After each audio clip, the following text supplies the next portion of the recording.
hit subscribe.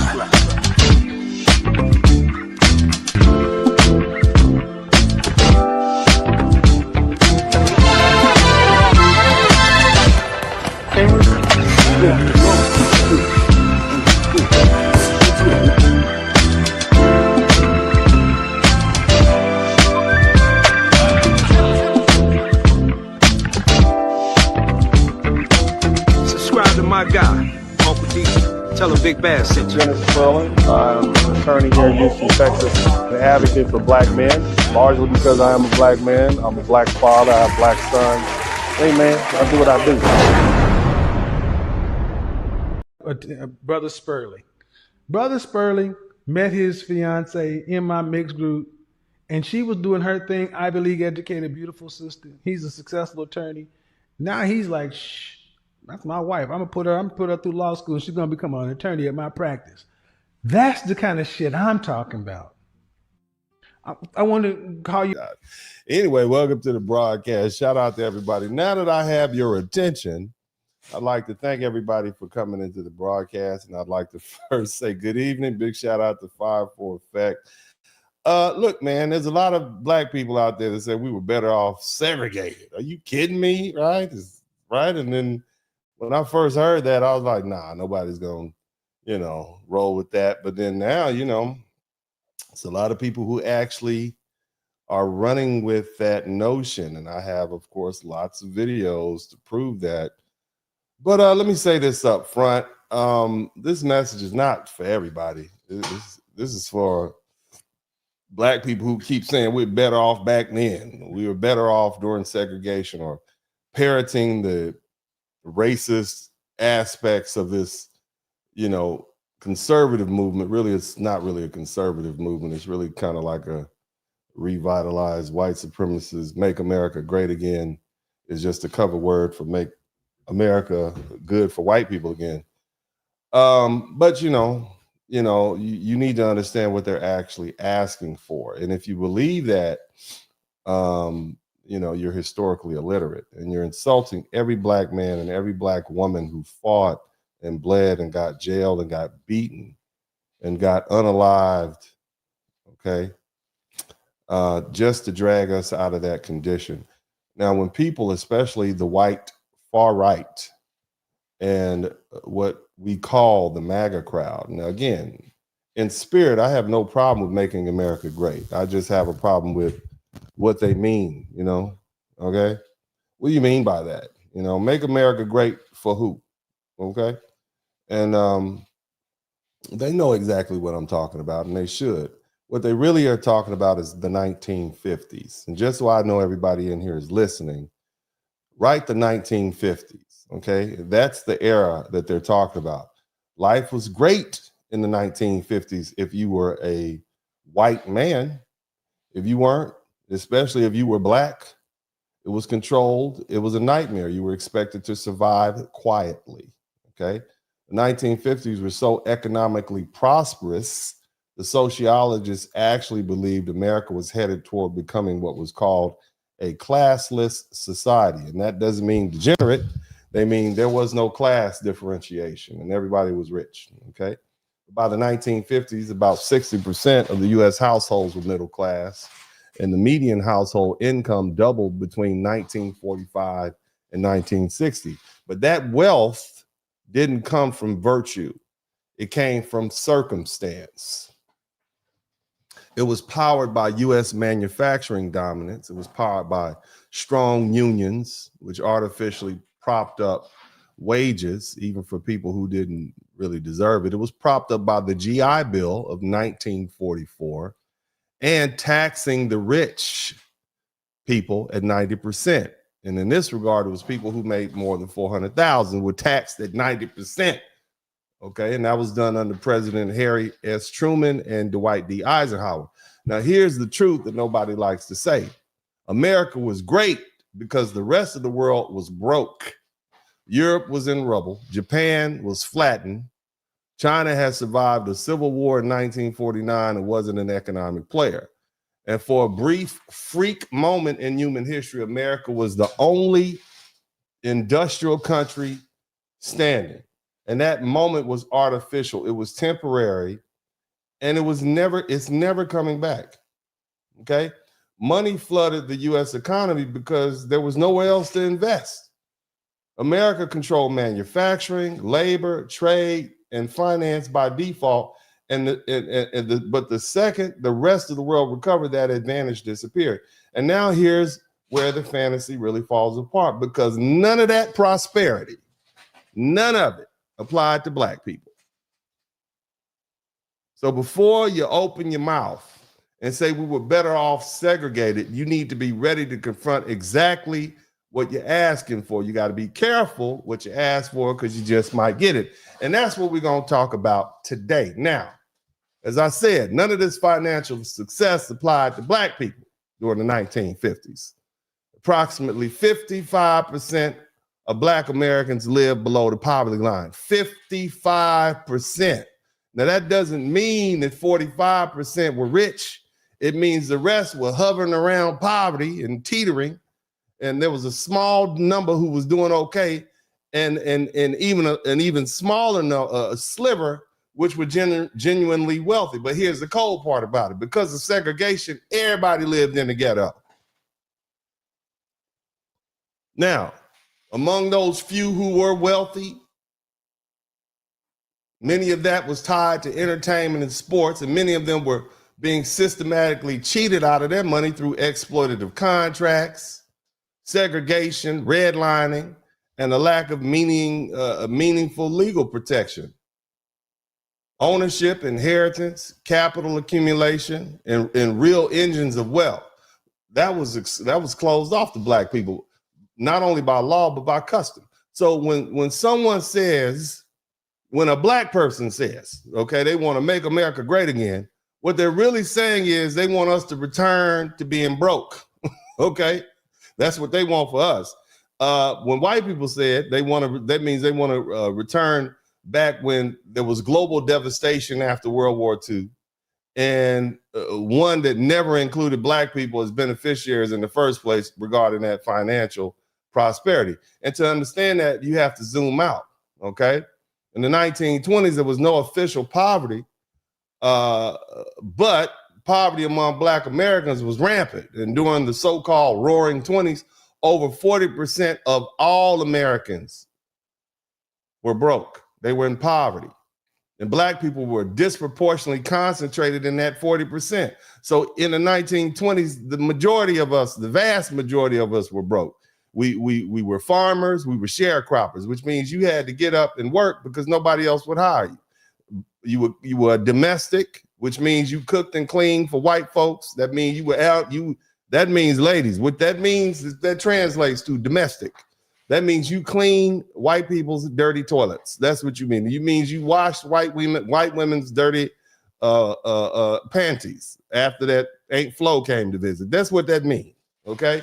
Black man, what that means is you mop floors, you wash cars. This is what you did, especially in the South, where agriculture was already in depression throughout the decade. And the racial wealth gap was enormous. Black people, we had to deal with low wages. We dealt with exclusions from unions, so our wages weren't protected. They could pay you whatever want, and you had to worry about racial violence, which included the resurgence of the Ku Klux Klan. And then you had limited access to education, and what that did was it ensured that the next generation would not be economically mobile. So even W.B. Du Bois observed at the time, he said America's experienced, prosperity for some and depression for others. And when he said others, he was referring to the Negro, the colored man, and the colored woman. All right. Now, fast forward to the 1950s. This is this nostalgic era that we're talking about. Everybody wants to romanticize.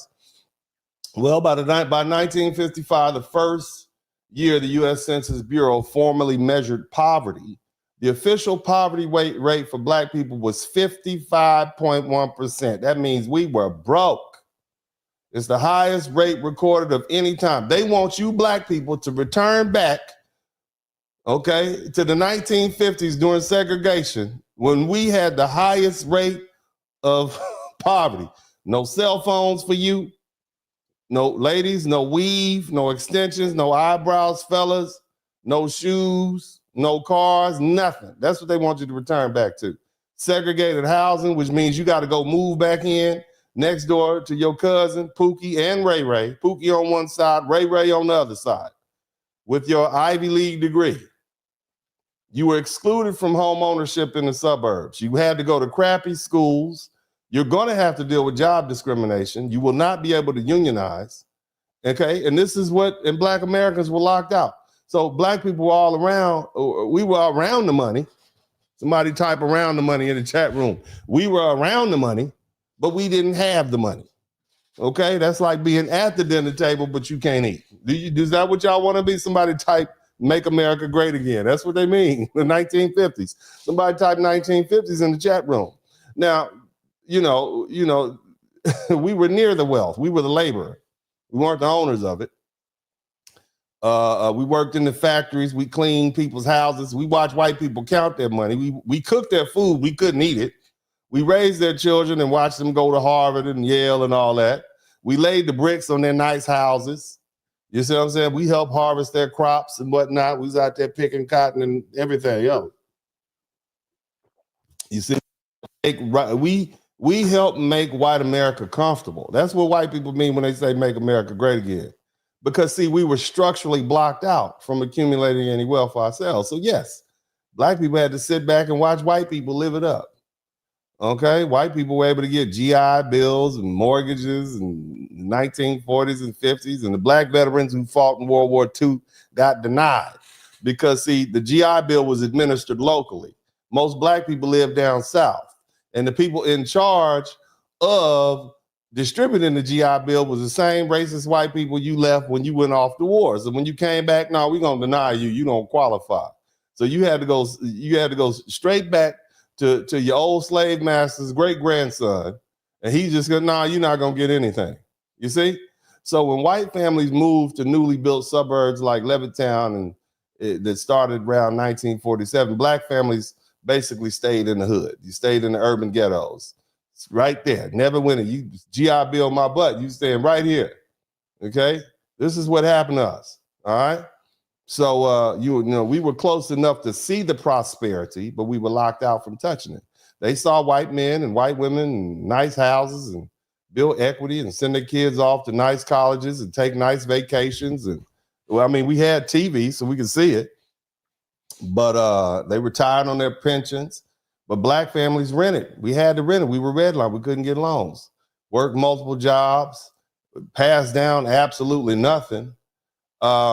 And, the wealth was circulating around us, but it wasn't coming through us.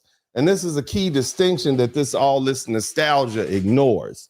So when people say make America great again and returning to greatness of the 1950s, they're really asking for a return to a time when white people had money and Black people were broke.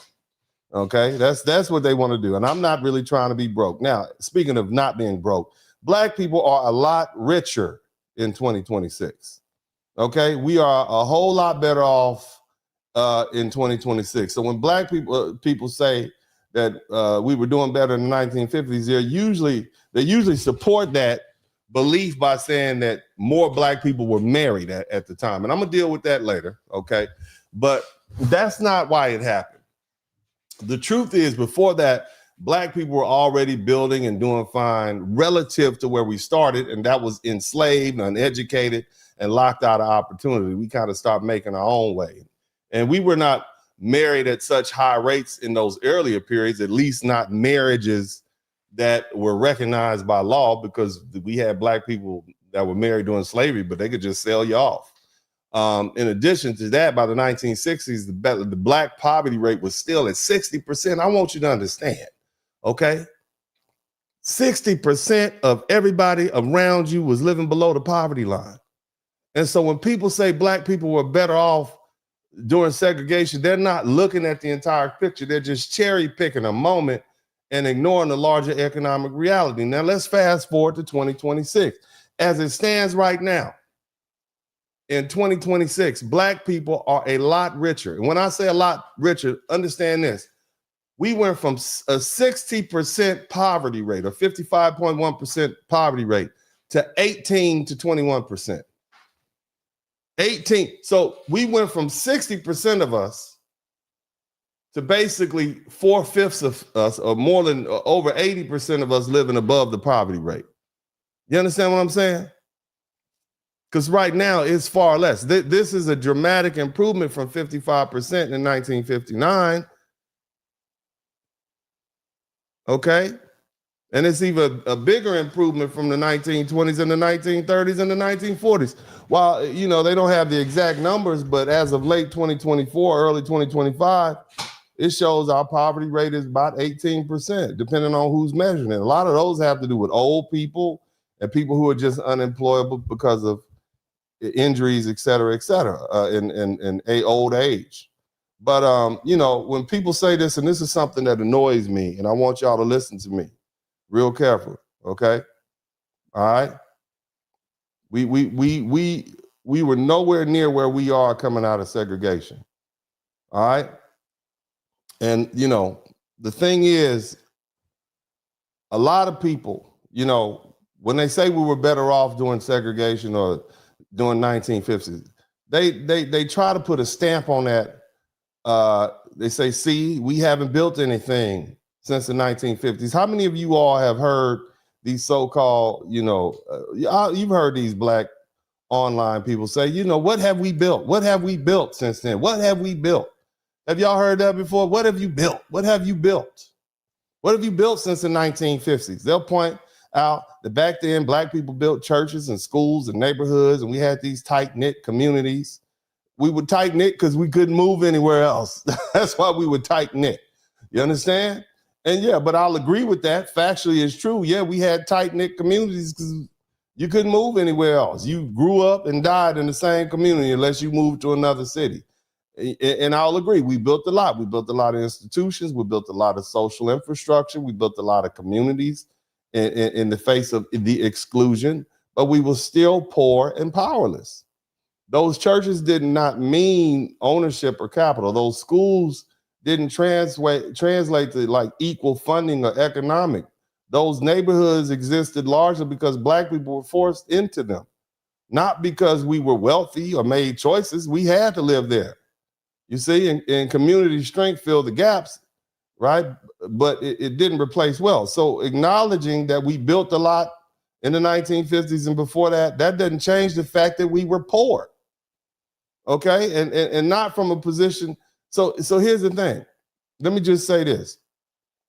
When you have these people who say, you know, when you have these people who say, what have we built? Say we built a lot of wealth. Okay, we've built a lot of wealth over the past 75 years. We built a lot of businesses. We've had a lot of professionals enter into the workforce. We've accumulated a lot of assets. We've created a black middle and upper class that barely existed during segregation. We are literally the richest black people on the planet. And we're not interested in trading that progress for someone else's nostalgia. Now, I'm going to go ahead and start playing these videos, and I want you guys to pay attention, and I will do my very best not to talk over them. But, you know, sometimes I find it irresistible when it comes to some of these things. I have to say something. You understand me? Got to say something. Some of this stuff is just foolishness and nonsense. But I'm going to go ahead and let them play. You guys hit the #1 button. Make sure you can hear when it's going, and I want to make sure you all hear me when we're speaking here. I'm going to go ahead and just go ahead and let it rip. Y'all hit the #1, but let's see who's up first. Yup. Let's see here. Boom. All right. Fair you. Like, I wouldn't mind being able to go to the grocery store without them. I wouldn't mind being able to play my favorite game without them. I wouldn't mind having my own designated water fountain. Like, not everybody was trying to get into a party of people that don't want us around. We would rather be with our own folks. Okay. All right. You want to be with your own folks respectfully. I'm going to let you go ahead and have it, young man. Let's see who else has something to say. Hit the #1 button. Y'all hit the #1 button. Praise God. Segregation shit, man. I'm not going to lie. Look, I love everybody, I love everybody. People are people, right? But at the end of the day, this segregation is going to help us as black people more than anything. And here's why. It's Oh, going to teach really? us to love each other again. There's too much hate in the black community right now, man. We don't trust each other. We don't love each other. So you think we trusted each other back then? Is that what you think? You think back when we were segregated, we trusted each other? Is that what you think? When you say trust, what do you mean? Because you think black men and women weren't cheating on each other back then? Or you think black men and black women weren't abusing each other and fighting in the street? I don't think you know, brother. I'm just saying, but keep on going. Keep on going. But this is what we're dealing with. I want y'all to listen to these young people. We damn near don't want to be around each other. You know what I'm saying? So segregation, to see just our people, to see our people helping each other, to see our people believing in each other, to see our people. You just gonna force us to be together. That's what you saying. You just gonna make us be together. We just gonna be here. That's what you force segregate. Go ahead, brother. I'm looking forward to it. It's about time. It's about time. I'm with it. Mm-hmm. I am with it. Let's segregate all the way. Now look, you know, segregation means you can't go over to the white part of town. You got to stay in the black part of town. So what that means, sir, is that when the police see you in the white part of town, they have they can go ahead and hit you up right then and there. They can go ahead and handle you right there. Okay, they don't have any reason. You've already breaking the law because you're not supposed to be here. You are not supposed to be here. Let's keep listening. Me trying to segregate us and shit, gang. What the fuck? I can see the black side of America right now. BBL Plaza Mall. Hood. 4K Trey Bank. You know what I'm saying? What you talking about? Y'all gonna have a basketball team called the Young Niggas. Niggas gonna be lit. Segregate us, nigga, on hood. It's gonna be. Does that sound lit to you all? Does that sound, you want your basketball team to be called the YNs? You want your bank to be 4 Trey 3 Bank? Is that what you want? I'm just saying. I'm just saying. Is this I'm just saying. All you good folk who work hard and you got that good plumbing job and you're making money, is you want to, because what it sounds to me like is he wants all the black people who are prosperous and have done well for themselves to move back to the hood. That's what it sounds like to me. Yeah, bring all of them back to the ghetto. Make all these prosperous, except that 79 to 81% of black people, we want all them that aren't in poverty, we want all them to come back to the ghetto. That's what we want. That's what it sounds like to me. Let's keep listening. People gonna bring the parades back. I can't wait to see the old, not these new parades, the old school parade. Oh boy, y'all gonna have it. I can see it right now. Trump gonna get this shit popping. Gonna bring back Long John Silvers. Yeah, we're gonna have black officers again that know your mama. So when they pull up, your ass don't always go to jail. Our black mayor or president gonna be talking about some every Sunday is soul food Sundays. I fucks with it. All the fucking black people whooping each other kids again and bringing them to the house. You want other black people whooping your kids? What if you don't raise your kids like other black people? I'm just saying. Do you really want other black people whooping your kids? What if you have a differing opinion? You see, what if somebody whoop your little girl because they called her tooting up her little skirt? Are you gonna get mad at that? Is that what you want? I'm just saying. So I can whoop their ass again and I can be like, nigga, you gonna go down to Cassandra's house embarrassing me, nigga. Nigga gonna be shooting dice and ain't nobody gonna get. Nah, people. We're gonna be shooting dice. So when we come home after a hard day of work, doing HVAC or coming home from truck driving after being over the road, when I come home to my house, my next door neighbor is shooting dice. Is that what you hardworking men want to deal with? Ladies, is that what you want to deal with when you come home and your feet hurt, you about to kick your shoes off at the front door? When you get into the atrium of your apartment, there's some dudes shooting dice. Is that what you all want? Is that what you want? I'm sure there's some people that like that, but I would much rather live around people who have my same belief system. I'm just saying. Okay, so let's retire that young man. Let's move on to somebody else. Let's go ahead and take a look at what else. Let's see what we got. A little sister here. Let's see what the sister has to say. About segregation, and it was a very interesting conversation. She has a big heart and highly empathic, just like I am. So initially she received the information with tear-filled eyes when I spoke about the challenges Black Americans faced back when segregation was a big hindrance on our progression towards any type of wealth or any type of progress in this country. But then I turned it around because I said, then we didn't have our own, but who is your eye doctor? Who is your therapist? Who is your dentist? And she immediately realized, oh, they're all Black people. So she understands we have our own now. We have judges, we have lawyers, we have doctors, we have contractors, we have everybody we need. That wasn't the case back then. That's the case now. So if segregation, Man, you're a Black judge. No, you were segregated. You didn't have enough right. You couldn't even vote. Okay, you couldn't vote for the white man system back then, even though you were supposed to be able to. Go ahead. segregation were to happen again, we will be just fine. So she's actually like, I don't know. Because see, remember, we segregated and we can't go to the white people's schools. Okay, we can't attend the white people's schools, ma'am. Their college, the little dental colleges, this white schools. You can't go there. Matter of fact, even if you do get admitted, you can't live in the white people's community that's near the schools. You got to live across town in the Black people's community, right? And take a bus, a segregated bus. You understand what I'm saying? You see how this begins to escalate? And what if you have to pee when you get to the white people's school? You gonna have to pee outside. They only got white people's bathroom. You can't pee in the white man's bathroom, the white woman's bathroom.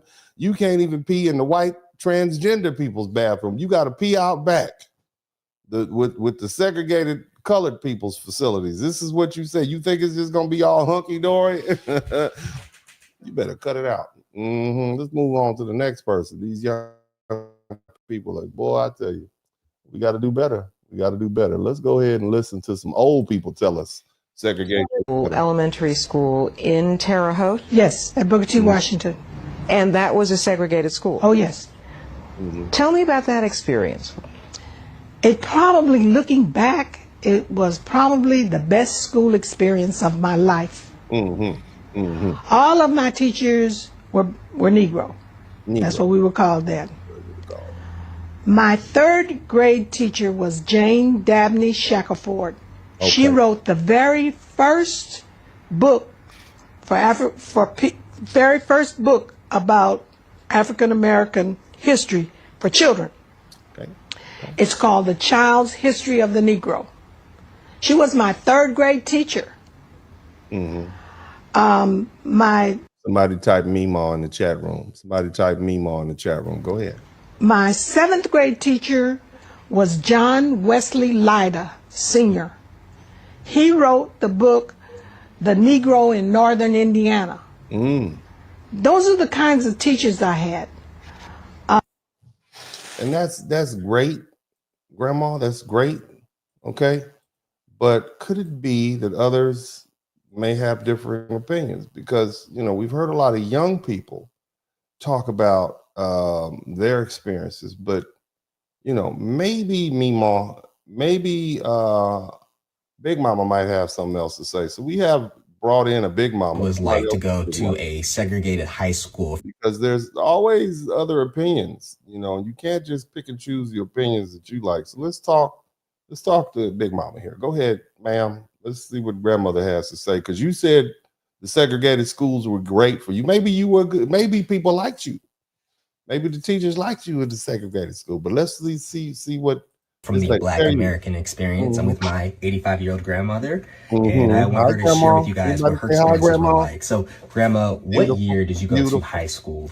The year that I went to high school was in 1955. And you graduated when? I graduated in 1958. Okay, and so we have some of my grandmother's high school photos. So, Grandma, what is this? What are we looking at? Well, this is the year I went. Look how beautiful she is. Look how beautiful she was.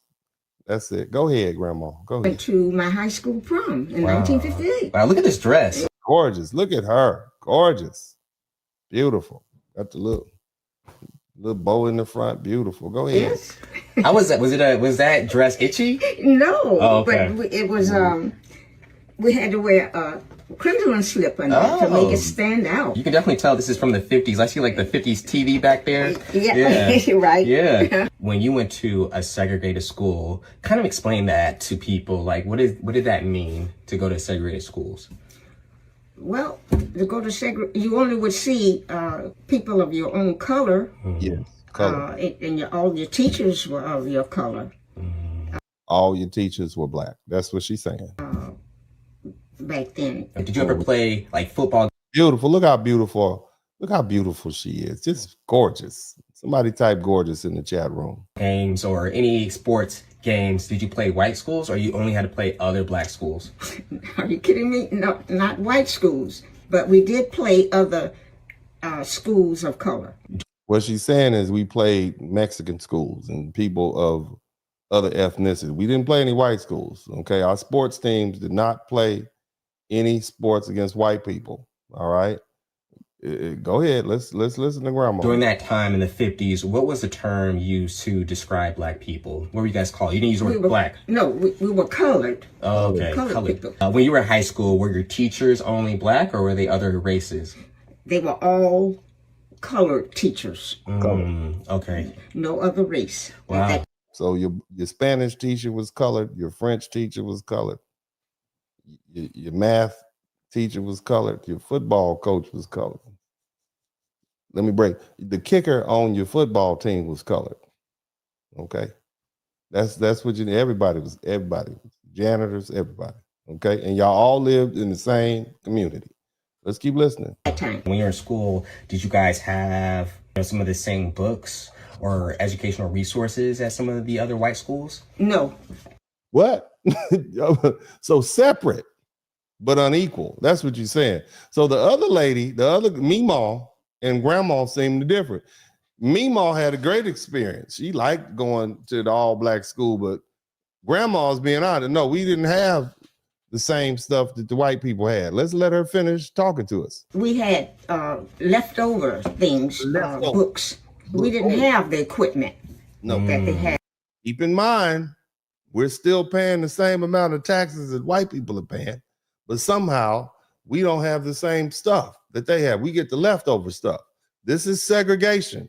So Grandma is telling you, hey, look, my experience was that the black schools didn't have the same resources. They didn't have the same opportunities that the white school had. Now, that's not taken away from those wonderful and great black teachers that did the best they could, but the children were still sent into the world without the best education available by comparison to what the white folks had in the other schools. So let's keep listening. In the white schools. And I think that limited us it limited from learning what we needed to learn. We were limited from learning because we had deficient schools. Okay, let's keep listening. I see. So your education was hindered because you didn't have all the resources that maybe some of the white schools had. Of course. Right. Being limited and things out there that you want to see, you should know about. We were limited in knowing about those things. Let me know if you guys. All right, so you've heard too. So because people have something called confirmation bias, and they just hear what they want to hear. But I'm gonna put it in your face. Let's go ahead and move on to hear some more young people tell us, that we were better off doing segregation. Hit the number 1 button. Make sure you can hear. Conversation with my sister the other day, and I was telling her that I personally feel like black people were better off during Jim Crow. But we were better off doing Jim Crow. Do you all know what Jim Crow was?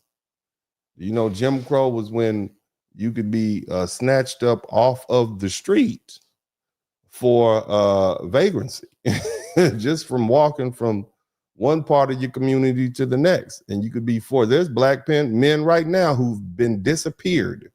Their families don't know where they disappeared to in the 1920s and 30s. Many of them ended up in some of these prison farms, working, tried and convicted for crimes like reckless eyeballing, walking on the sidewalk, trespassing, and vagrancy.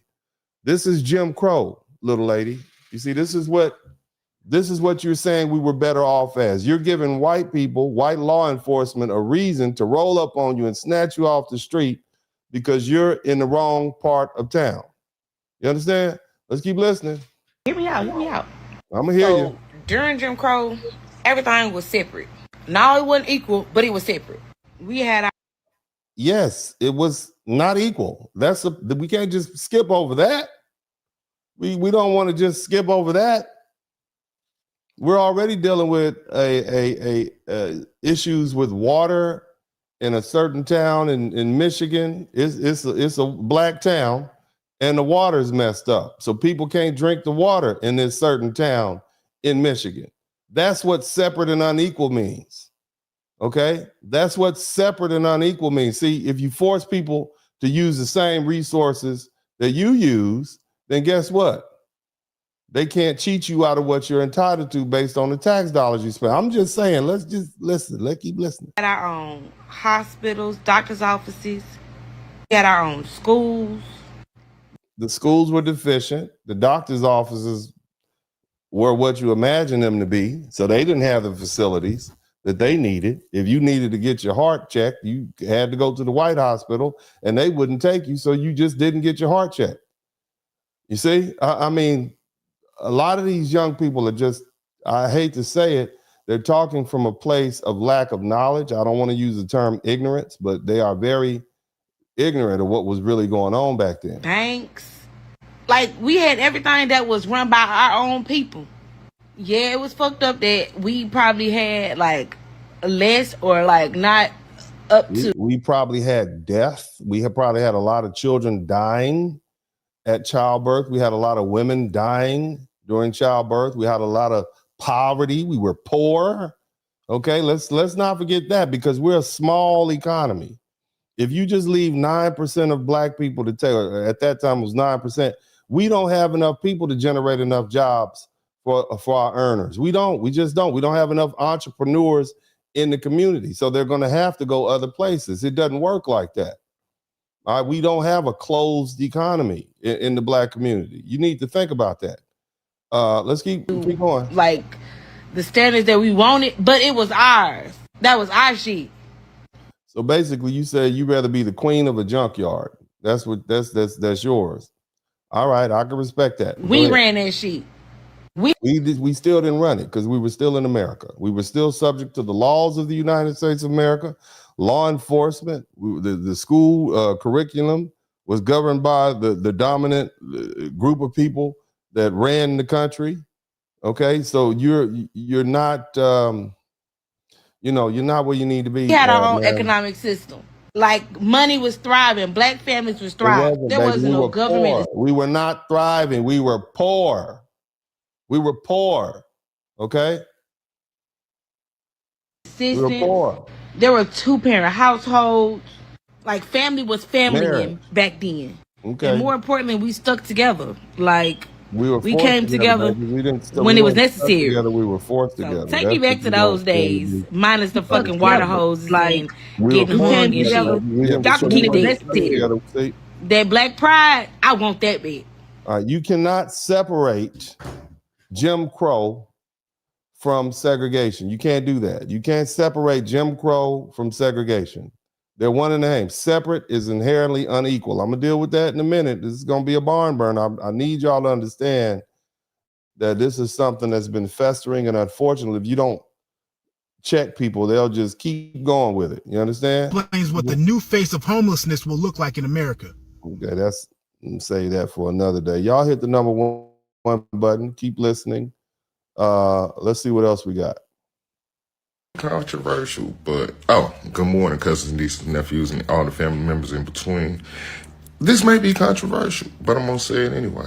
I think we do need to bring back segregation. And for this reason alone, I like to know where I'm not welcome, so I don't fucking go there. I'm for it. So you guys, okay, here's the thing.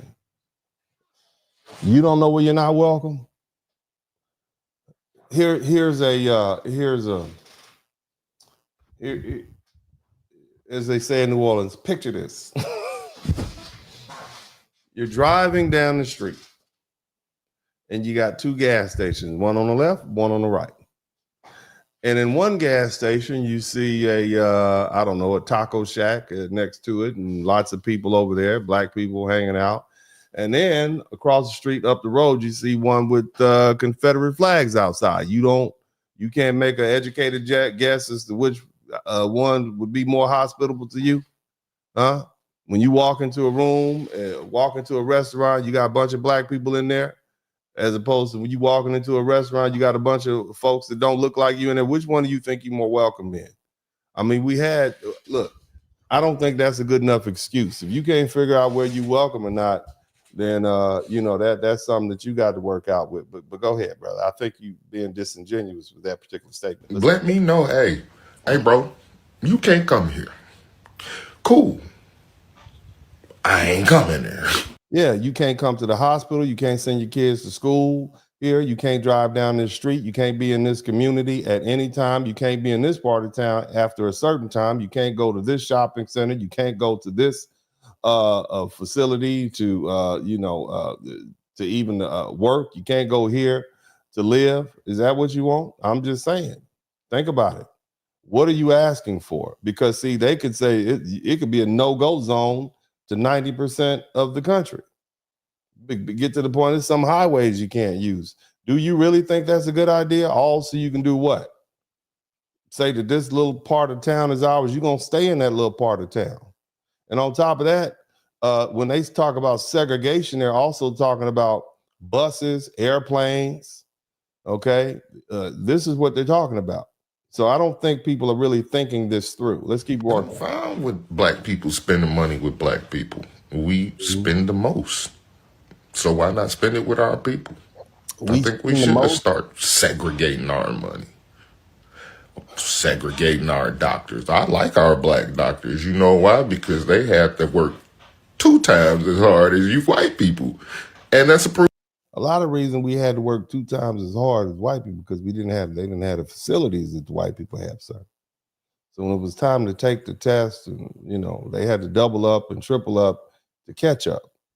So that's something that a lot of folk don't understand. But in fact, man, I don't mind black lawyers, dentists, any other profession, black cops. We should police our own. Yeah, but what's going on? This is not stopping you from calling black lawyers. Speaking of which, if you need a black lawyer and you've been involved in a car accident, call me at 713-229-0770. Since he mentioned black lawyers, I am a black lawyer. I'm a very good black lawyer. You can hit me up at 713-229-0770. Okay, if you've been in a car accident, I'm licensed in Texas, Louisiana, New York, Illinois, Michigan, Arkansas. I think did I say Louisiana? So go ahead and hit me up if you've been involved in a car accident. Okay, but we'll let this brother get back because he said black lawyer, and that was my cue, and I wanted to make sure y'all knew who you're dealing with. Shout out to everybody who's contributed to the Super Chat, the Cash App, and the PayPal. Remember, if you learn something, I should earn something. But make sure you hit that subscribe button. All I need is 31 new subscribers, and I will get all the way to 90,000, 91,000. But we'll let the brother finish. Because our own understands us. Mm-hmm. Maybe it's time. I think we should bring it back. But the thing about bringing it back is this. Mm-hmm. We will fuck you up if you try to destroy it. With what, brother? What did you hear what happened in Venezuela? Did you hear what happened in Venezuela? Did you know that 20 Army Rangers dropped out of a helicopter and kidnapped the president of Venezuela and his wife? What are you talking about? How are we going? You think you're gonna pop your little 9mm, your little AK-47? What you think that's gonna do when they come in with them sonic booms and make your brain jiggle and you falling on the ground, bleeding out your nose and pooping on yourself like those Venezuelan military men did? And they would not cut it out. Stop it.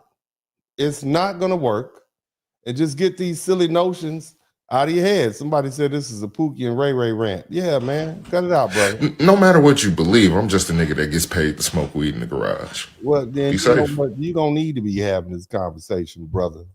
If that's all you do. I don't get paid. I get paid to analyze people's statements. And this is a statement. This needs to be analyzed. And that's why I am doing what I'm doing. Y'all hit the #1 button and make sure if you learn something, I should earn something. Let's see who else has something to say.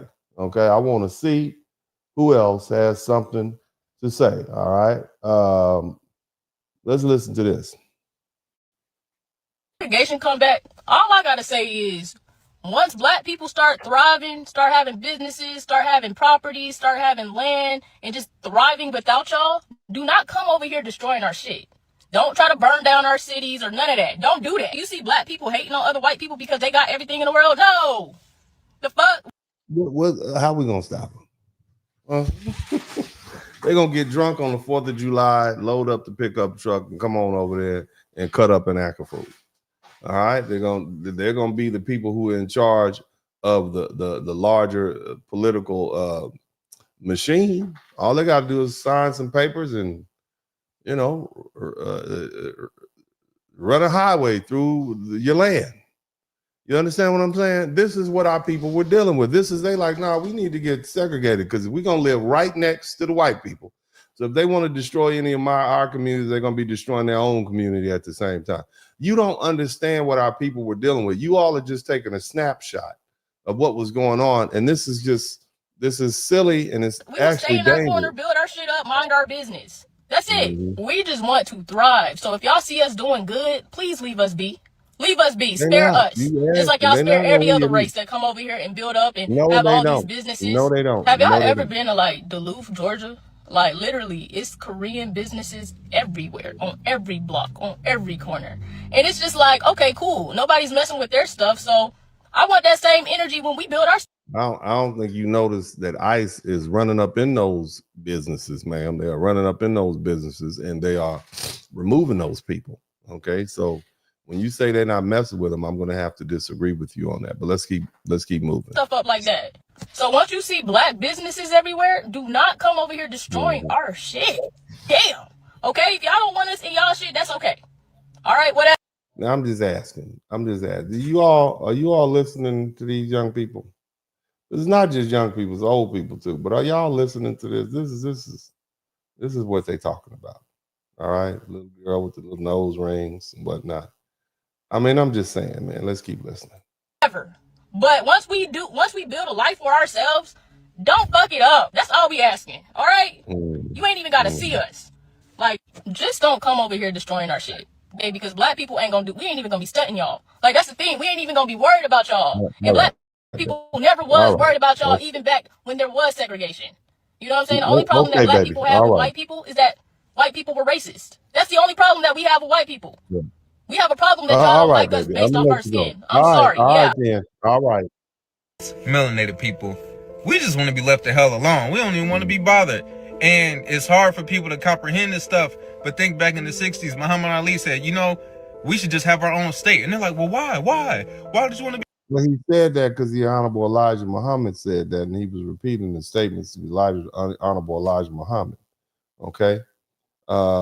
But is that feasible? Because it wasn't feasible then, it's not feasible now. You think these white folks are gonna give you Texas? Do you think these Mexicans are gonna give you Texas? Let me start there. Who's gonna just give you anything? But let's keep going, brother. You do not want us in your neighborhoods. Clearly, you don't want us in your schools. You don't want us at your jobs. You do not want us around. You always harassing us. So of course, throughout history, black. Well, if you don't care what white people think, why do you care if they don't want you around? Because see, I truly don't care what white people think, and I don't care what they want or what they don't want. See, that's the difference between me and you. I just don't care what they want or don't want. They know I don't care what they don't or don't want. And I'm willing to fight for what my rights are and what's supposed to be mine. You see? Don't worry, but you'll get there. People like, all right, we just have our own neighborhoods, our own communities. And what happened? White mobs come and kill and tear everything up. We get our own sports. Oh, no. You guys... Why don't we all play together? And then you see what happened in the NFL and the NBA, how they treat, us melanated people. You get what I'm saying? It just don't make. You mean black people? See, yes, I'm. There's a lot of melanated people, but we're talking about black people. Specifically, we're talking about Black American people. I'm not a people of color, okay? Because see, and this is kind of a side note. We went from being people of color for like 15 years. And now they're trying to say melanated. No, I am a black person. I'm a foundational Black American. Stop calling me melanated. Okay? Because there's a lot of shit. Excuse there's a lot of animals that are melanated. A polar bear is melanated. No, stop calling me melanated. I am a Black American man. Okay, I'm a foundational Black American man, to be specific. If you want to talk, so you can understand exactly where I'm coming from. So stop that. Stop calling me melanated. That does not sound chic. It does not sound intelligent. It just sounds like it's so all inclusive that I don't know who you're talking about. You talking about melanated people in the NFL or melanated people in the NBA? You mean black people, black men specifically? Cut it out, little brother. Since the obsession they got with us, but they supposed to hate us. I got a racist troll. Now, if you know me and my content, I don't do where I reply to your comment with the video with your stuff up in the corner, because I ain't about to help blow up your corny ass page. But I got one, no lie, I've been commenting on my shit for 3 days in a row. God bless you. In the 1930s, the Nazis said law students to the U.S., to the South, to study Jim Crow. And those students would go on to write the Nuremberg laws. And that's the world that you say we were better off under. That's what they're saying, brother. That's your peer group. That's what they're saying. The people that say that black people were better off during segregation have a completely warped view of what Jim Crow segregation actually was. And it shows that you have absolutely no Jim Crow segregation actually was. Our history. And I view that as Jim Crow segregation actually was. Our history. And our subjugation segregation actually was. And not even our enslavement, our segregation was. They used to not even our enslavement, lynch black people for being successful. Yep. And that's something they don't. So all you doctors and lawyers and engineers and school teachers and all you successful folk, you can get targeted. They weren't just targeting poor sharecroppers who were accused of violating laws. They were going after the rich people. Lynching was an economic tool to undermine the success of successful black people, largely storekeepers and people who competed with white people for not only white dollars, but black dollars. They didn't even want you selling to your own people. It's the same thing they do. If they can't buy you out, they'll beat you out. Okay? And this is what's happening right now. But keep listening. They used to schedule lynchings on Sundays outside of churches.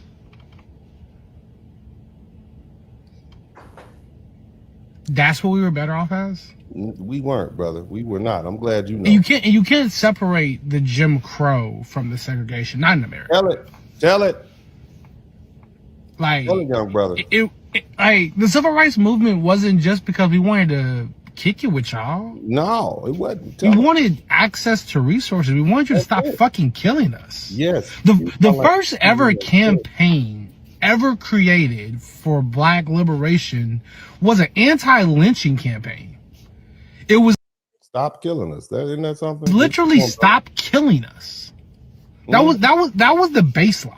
Yes, it was. The first iteration of the civil rights movement, as soon as we get freedom, it was first stop enslaving us. Yes. Stop human trafficking us. Stop stealing our bodies and fucking us and whatever. Stop eating us. Then it was stop killing us. Then it was, can we have some rights? That's what we're talking about here, guys. That's what we're talking about, brother. Let me shut the fuck up. No, you did it. Shout out to this young brother, because I'm glad there's some people pushing back against this foolishness that these folks are talking about. Y'all hit the #1 button. Make sure you can hear.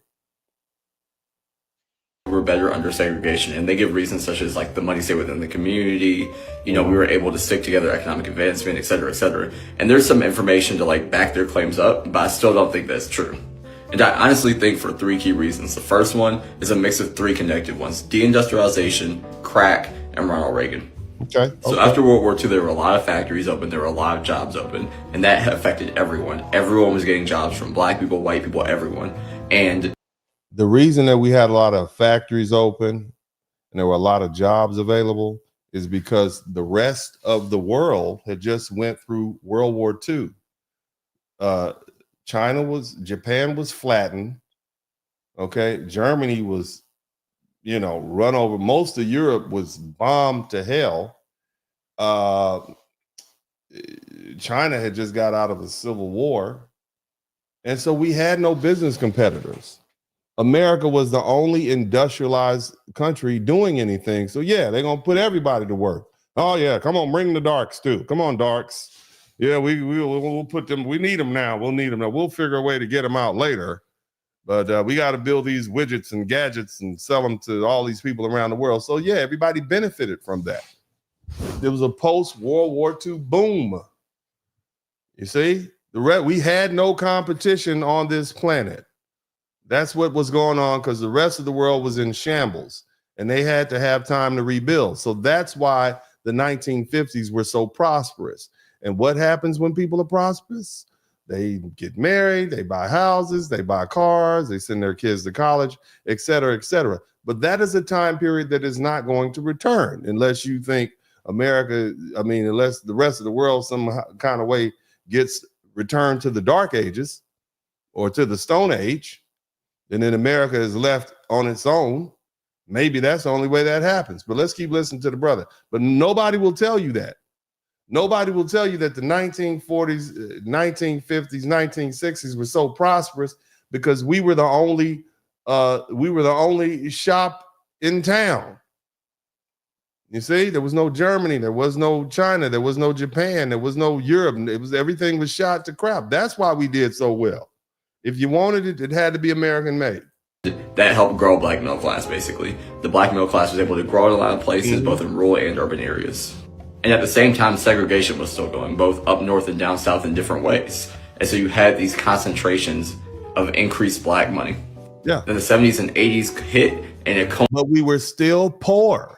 Okay, so it wasn't like we were getting a lot of the money. White people were getting the money, but they still systematically locked us out, even though white folks after World War II had all this prosperity, they still found ways to lock us out. You see, this is what segregation did. This is what you all don't seem to understand. It was going around, but we were around the money. Okay, yeah, I got a job, but you're going to wash my floors and your wife is going to cook my cook my family dinner. That's what you're going to do. All right, no, we're not going to let you be a mechanic, but you can sweep the floor in the mechanic shop. Okay, keep that in mind. Coinciding of two things happens. First, black people who can leave predominantly black areas, some of them do. And also factory jobs leave or are mechanized, so black people are the first ones fired. So now black areas in urban cities and even in the rural, what they call rural ghettos, are much poorer. And then Reagan gets in office. Reagan cuts affirmative action programs, cuts affirmative action enforcement, and cuts government jobs, which disproportionately employ black people because they're one of the only equal opportunity employers. So they gave it and then they took it away. You see what I'm saying? You got to hire some of these black people for some of these jobs. And come on, Tom, we'll put if not, we're going to make you do it. Blah, blah, blah, blah, blah. We need them to work. And then 70s, 80s roll around. We're going to cut all that. Okay. That's how this system works. Let's keep going.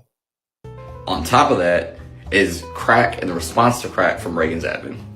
All those things coincided with integration. So black middle class people leaving wasn't necessarily the cause of that, especially because it's not necessarily true that black middle class people don't live around poor black people. Like to this day, black middle class people, both in cities and suburbs, live around poor black people. And even middle class towns that are predominantly black don't have that much money. They're not like these rich black places. Yeah, successful black people live around other successful black people. Most successful black people, when given a choice, they would rather live around black people, and their top choice is other successful black people. We segregate ourselves. It is what it is. Most black people don't live around white people, generally speaking. We're still a segregated country, but it's done by choice, not by force. So, and if you got enough money if you're rich, you can pick and choose where you want to live, and you typically want to live around people with the other values and experiences in life. All right, so let's dispel that. Black people have never been running up under white people. We don't want to run up under white people. We don't we don't want to be white people. We don't do that. I don't know where that even comes from. That's something that was imported over here. But either way, let's keep it pushing. And that gets to my last point about what segregation is about. Segregation is not about, oh, they have theirs, we have ours. No, it's about that money. It's about a lot of things, but it's about the resources. Anytime in history that black people on our own in this country have tried to fight for more money, more resources, just for our own selves, we get denied. They did it in Tulsa in 1921. Then Tulsa got burned down. Wilmington in 1898. Wilmington got cooed and raided. That was all on our own. Now, the thing is, they rebuilt Tulsa. A lot of people don't say that. Tulsa, Oklahoma was rebuilt. That Black Wall Street, it happened. It was rebuilt. And it was up there 20 years later. Okay, so a lot of people don't tell you. It's not like some of these towns weren't rebuilt. We rebuilt them. Okay, we didn't just let them, they burnt down and we left. We rebuilt them. And that's something that people don't really talk about. But let's get it ourselves. No white help necessarily. It was still burned down. Anytime as black people we're making money without some white people, and sometimes even the right white people, they're gonna come after us. That's just how it goes. Like, even when we had those black businesses across the South and these places that are segregated, a lot of the time they were getting money from white people. And that's no shame to them. They made it work. You have to make it work with what you can. But they were getting money from white people as well. And that's what segregation was about. It is about. It's about making sure we don't have access to more resources, more money for us to grow and succeed. Black people thrived in spite of segregation, not because of segregation. And the data... We were poor. We were poor. We did not thrive. We were poor. All right. If people keep using that word, you can't say we were thriving if 60% of us were living below the poverty line. And see, that's the problem. And this is not me making this up. You all can go to Google AI right now, and you will learn that in 1959, 60% of our people, or 55.1% of our people, were living in poverty. So how is that we were thriving? How can you reconcile those two facts who are diametrically opposed? They don't mesh. And see, if 60 or 55% of your people are living below the poverty line, that means there's a large percentage of people who are teetering around the poverty line. So the vast, and all of y'all, because of segregation, are living together. If 60% of the people in the community are impoverished, and you got your butt in that same community, all of y'all are living poor. It's no different than if you live in the projects and you live around the projects. Anybody who's lived around the projects know you might as well live in the projects. You go to the same schools, you go to the same barbershops, hair salons, you shop at the same stores. You go to the same entertainment, movie theaters, pool halls. All of y'all are poor. That's what these young folk don't. We were not striving. We were making it irrespective of the conditions. That just goes to show how tough and gifted and beautiful we are as black people. Now, let's go ahead and listen to some white people, because I know you all don't want to hear what I got to say. If Uncle D said, no, you know what he's talking about. Okay, so let's go ahead and let's see what white folk have to say. All right, now I want you to understand this. Fair use. Let me go ahead and make sure I put the music on, because I don't want them to zap me with some sort of I don't want them to zap me with the community strikes. I'm gonna let the music play. But this white man is basically just saying, I play with black kids. Okay, I play with black kids, basically. But what he's pointing out is this is the exception to the rule. I played with black kids because the rest of the people were segregated. I had a couple black friends I used to play with, and I was over one of their houses. Around dinner time, the mother would say, "Are you supposed to be home for dinner?" I'd say, "Well, I guess so, you know." She said, "Well, that's all right. I'll call your mother and tell you you're going to stay here for dinner." Yeah. And my mother would do the same thing at our house. If they were there playing with me, we'd eat dinner. And we never thought about it. We were integrated before integration ever became the fad. So this is the exception. This is the exception. Okay, eating dinner with white folk was rare. You definitely didn't go to church with them. All right, let's listen to some more white people. Fair use, fair use, fair use. Here's a lady who's been on my broadcast. Let's listen. I'm real sick of hearing people say to make America great again, because that word again means go back to the 50s, which was real good for white men, but wasn't worth a damn for people of color and women. You need to know that, and that's what this fool wants us to do. And when you hear his mentor say, we're going to deconstruct the government, deconstruct the government, take away the things that are valuable for all of us, no, you cannot allow this to happen. All right, let's listen to some more white people. That's the famous Jane Elliott. You guys have known her. I hope you know Jane Elliott. She's, like I said, she's been a guest on my broadcast, and it's still available. Let's keep listening. Let's see here if we can. This is one I like. I'm gonna try to let this. This one play. Y'all hit the number 1 button. Let me know if you can hear it. Do you realize that black people in America, are the most financially successful I do. across the spectrum? I know that. Of black people in any other country in the world. Did not know that statistic. Yeah, That black rich. Americans would be in the 95th percentile for income in any other country in the world on average. That black Americans have more successful businesses in America. This concept of racism. Now, he's talking about what's going on in 2026. Now, if we go back to 2025, you heard what the man said. If you compare us, we'd be in the 95th percentile of everybody else. Now, they want us, this is now, and they want us to go back to this, okay? Hit the number 1 button.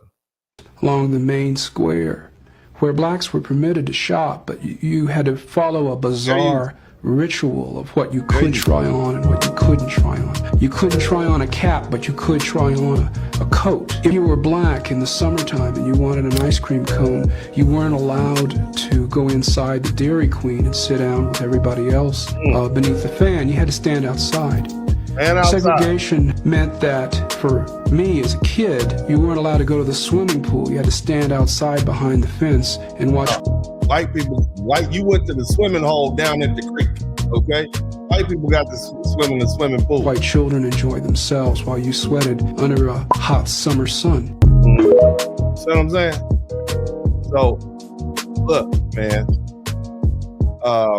I want to go ahead and get going on with this broadcast. I'm gonna make sure there's might be a couple of more I want to talk about. Well, I thought this was funny. Go ahead and take a listen to this. Go ahead and listen to this. Well, what do we have here? MAGA voters are moving to Russia because it feels like America during the 1950s.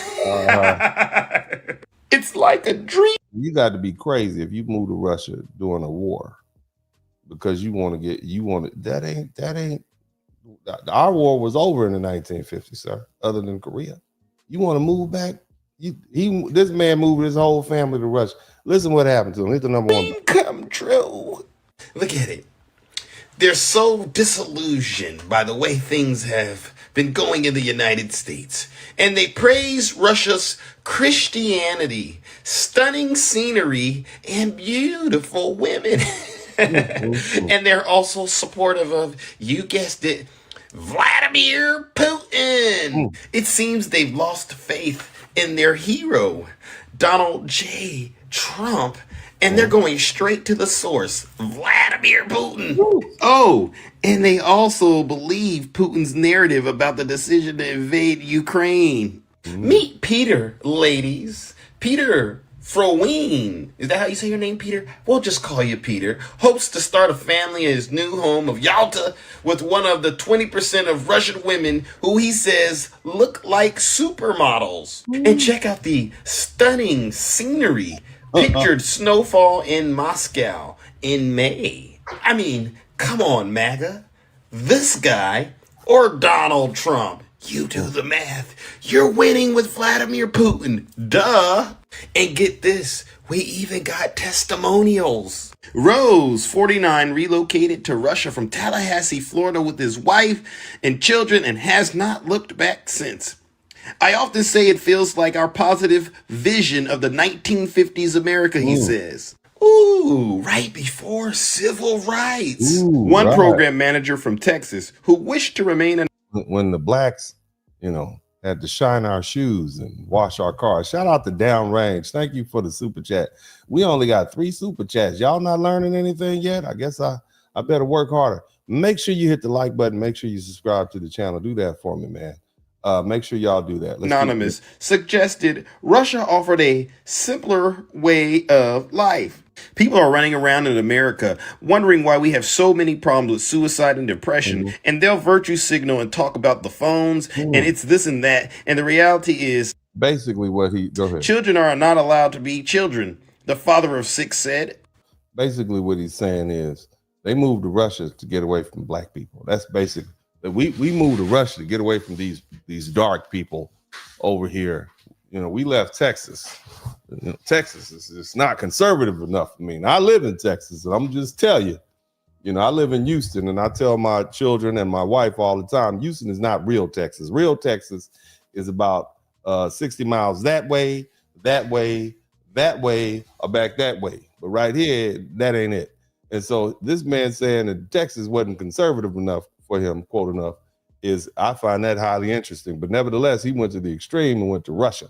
Let's keep listening. Doesn't that sound fun, MAGA? His comment bears echoes of the conservative Christian Feenstra family who moved from Canada to Russia to escape the LGBT ideology. Right? Farmer Aren Feenstra and his wife Anine made the decision to move their family of 10 from Canada to Russia in January. However, their dream appeared to go quickly downhill upon their arrival. Downhill? What do you mean? The proceeds from selling their farm in rural Canada were immediately frozen as their Russian bank deemed the sum suspicious. Oh, that's no big deal. That happens all the time. Now, they got robbed by the Russian bank. You ain't never heard of the Russian mafia? You can go right up there to New Jersey and meet some of them dudes, but go ahead. They in Miami too. Go ahead, sir. Now, back to the good times in Moscow. MAGA, look at that. You could live like kings and queens over there. I mean, this is Russia, MAGA. All the fun you can have. If this is what you mean when you say, make America great again, that means Trump supporters go to Russia. I am 110% in. I am 10 toes down for it, baby. Trump supporters, what are you waiting for? Get to Russia now. Trump supporters, get those knee pads. I'm gonna try to play this too, and then we're gonna get to the American flag. Let me get through. I'm gonna let this play. These are children who spent some time in America during the height of Jim Crow, and they're going to tell you their perspective. Listen to this, young people. You mentioned something about I pledge allegiance to the flag of the United States of America and to the republic for which it stands, one nation indivisible under God, with liberty and justice for all. Well, the last phrase just doesn't suit everything. I mean, with this segregation problem here and the discrimination against colored people, how in the world could you have liberty and justice for all? And in one of my... This young Filipino man is pointing out the hypocrisy of America. You got liberty and justice for all, but you got a population that's segregated. Hospitality periods. I didn't expect that even the kids could carry it that far. I had the, privilege, I should say, of attending one of the dances sponsored by one of the civic groups. And I just noticed that, it was a big dance floor, and all the white kids were assembled on the left side, and the most, shall we say, not strategic part of the ballroom, all the colored boys and girls were in there. And I never saw a white boy asking a colored girl for a dance, nor did I see a colored boy asking a white girl for a dance. Mm-hmm. I had enough of the experience. So basically what the young man is saying is that, he went to a school dance and they literally had a rope between the two. That they split the gym in half, and black people on one side, white people on the other, or no rope at all, and you just knew not to cross that line.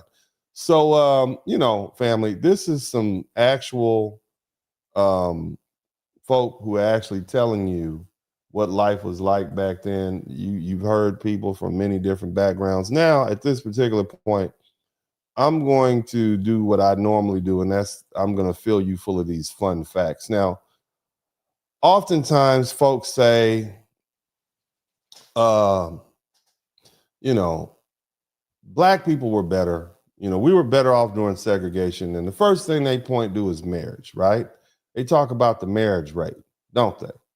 Right? Poverty rate be damned, but they're going to bring that marriage rate up, right? My good friend Kevin Samuels used to talk about the marriage rate and how high it was back then. And, you know, even in a conversation with him, you know, and brother, we were poor though. We were poor people. We was poor folk. You know, marriage rate is great, but we were poor. You see what I'm saying? Like, what's the fun of being married if you're poor? All right. So just keep that in mind. Now, again, you can't base how well off we were in one particular time because of one thing, the marriage rate. Okay. It's true. In the 1950s, black marriage rates were high, and they often mirrored or exceeded white marriage rates. Okay, about the mid 1950s, roughly 64 to 67% of black women had similar percentages of black men were married. So we was largely married. The majority of black families were headed by married couples. Okay, now those rates began to decline later in the decades. And many people equate a higher marriage rate with being better off. Somebody type better off. If you've heard anybody say better off because we were married, type better off. You poor, but you're married. Okay, you blacks, this is what your Charlie Kirk types are saying. You were better off when you were poor, segregated because you were married. And that's something we can support. Now, we were married during slavery, but I don't, any one of you all would say we were better off during slavery because that just sounds obscene. Nevertheless, again, I'm not going to get off the point that we were not only poor, but we were extremely poor. Marriage didn't equal wealth. Marriage didn't equal ownership. Marriage didn't equal access to money and finance. Black families could be married, stable, and still locked out of home ownership and fair wages and inheritance and economic stability. High marriage rates did not protect black people from poverty under segregation. So pointing to marriage rates without talking about poverty rates, wealth ownership, and economic power is highly misleading. And we weren't better off. We were surviving. And the difference, okay, we spent 75 years climbing out of poverty. We've built businesses, we entered professions, we've accumulated assets, and we created a black middle class and an upper class that barely existed during segregation. We have 1.7 million black millionaires in the United States right now. So people taking this snapshot of America, especially in the 1950s and 60s, saying that we were better off back then because we were married. Look, to understand whether that's true, you have to look at marriage rates over time in the first place, not just in one decade. All right? Now, you're going to learn something, and I feel like I should learn something if you learn something. So let's go through this history of marriage so we can finally put this foolishness to rest. First of all, marriage was not always as popular in America as it was in the 1950s, okay? In the 1880s, the U.S. marriage rate was about 9.2 marriages per 1,000 people. So in terms that you can understand, 18 people per 1,000 were married to each other. That means if you live in a town of 10,000 people, 90 people were married. Okay, or you had 92 marriages. That's what that translates to. So out of 10,000 people, 92 people were married. That's 1880. So let's say you move to a huge city, a big city of 100,000 people.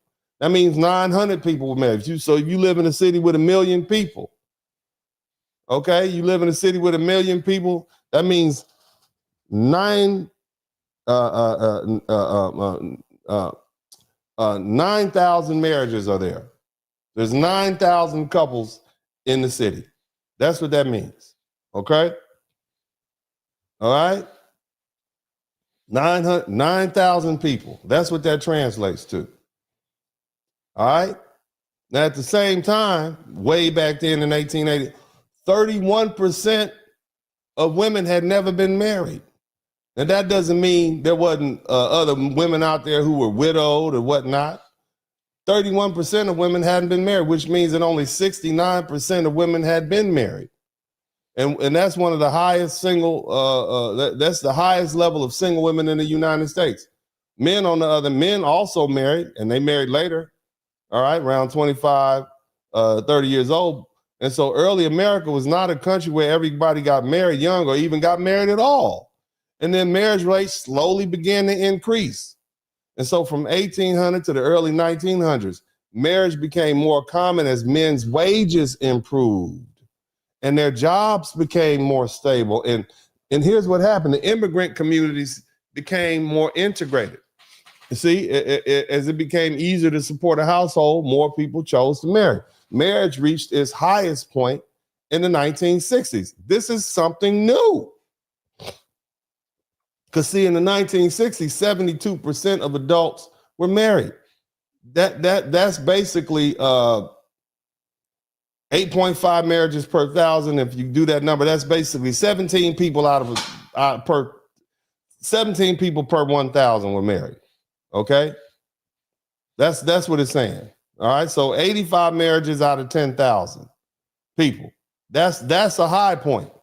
850 marriages in a city of 100,000, and only 17% of women were never married. And that's the lowest level on record. That's in the 1960s, but that's an aberration. And see, the other thing is people also married young because they could afford it. And see, this is why the baby boomer generation, which is unique in history, this is why they stand out. Baby boomers are the most married generation in U.S. history. Okay? Because up to 96% of baby boomers were married at least once. They get divorced, and 67%, about 67% of baby boomers who divorce later, they get remarried. So they're a group of people that marry. So you can't compare to what you're doing right now in 2026 to these other people, because see, the baby boomers had a different situation than you have. All right. So whether we talk about initial marriages or as I call them, that starter marriage or that remarriage, they got married. In the 1960s, the marriage rates began to fall. Divorce increased. People waited longer to marry. Women gained more education and entered the workforce, and they had higher numbers. As a result, the shared marriage, the number of adults that started dropping. And by 2010, only about 51 and 52% were married. And that's much lower than the 1960s, but it's returning back to the numbers it was before that artificial bump in the baby boomers. Okay? So U.S. marriage rates have generally declined over recent decades. It's kind of going back to where it was, but they saw a rebound after the pandemic. In 2022, you had basically 6.2% marriages per 1,000, which is about 12 people in every 1,000. You know, they got married. And in that year, in real terms, like I said, that's 62 marriages in a town of 10,000 and 620 marriages in a town of 100,000. And that rebound shows that marriage didn't disappear, but it did. But it also didn't return to the mid-centuries like the 1960s. And the long-term trends show that it's still showing you're looking at lower marriage rates overall. And what's this saying is that, you know, so when people romanticize this very short, unusual moment in American history, and you treat it like the norm, okay, when people look back at the 1950s and the 1960s, they see high marriage rates and they assume that meant that society was healthier and more stable or better. Somebody typed better in the chat room, but the numbers show that the period was an exception, okay? That's not how America actually functioned. Before that period, like in the 1880s, marriage rates were already lower.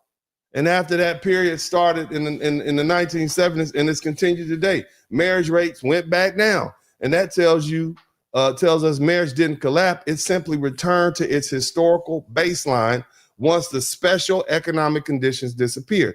And what are those? Okay, are y'all with me? What are those special economic positions? You're looking at the post-World War era, which was very unique.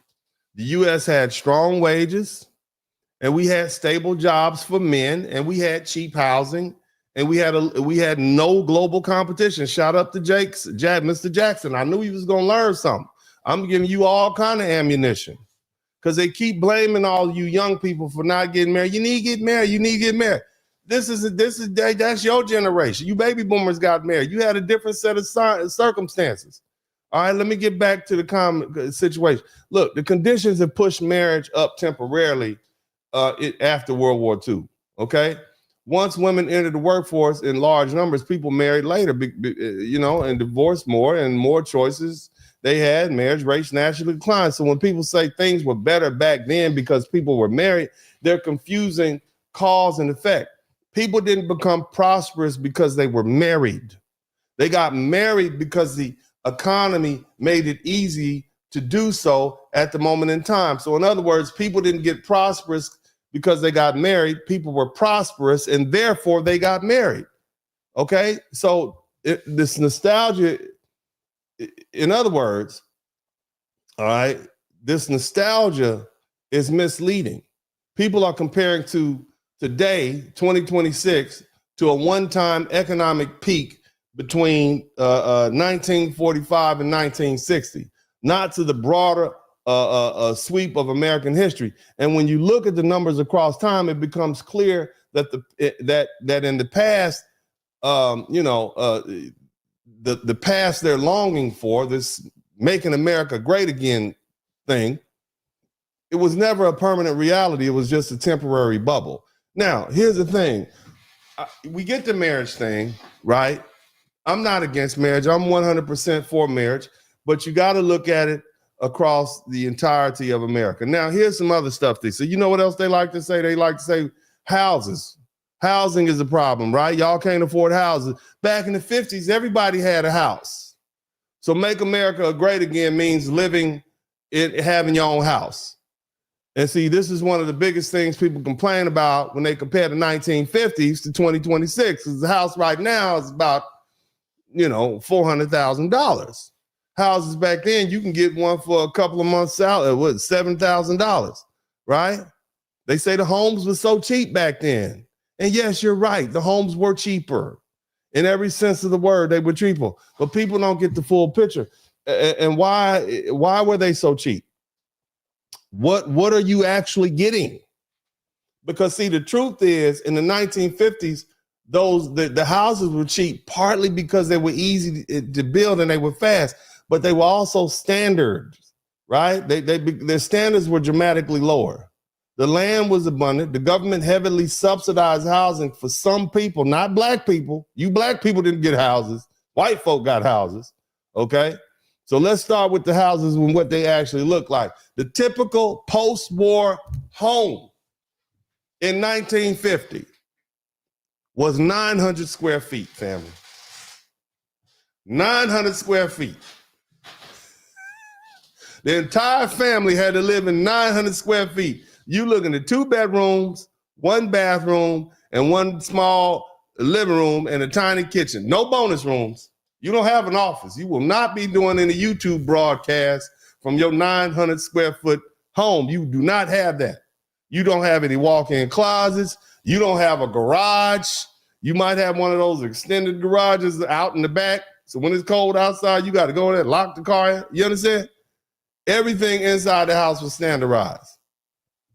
Nothing was custom. The cabinets were identical. The windows were identical. The doors were identical.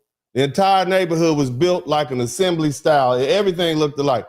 The developers, I think, with Levitt and Sons, they built places like Levittown. And there were thousands of houses that looked just alike, right down to the paint and the color. And you didn't design your house.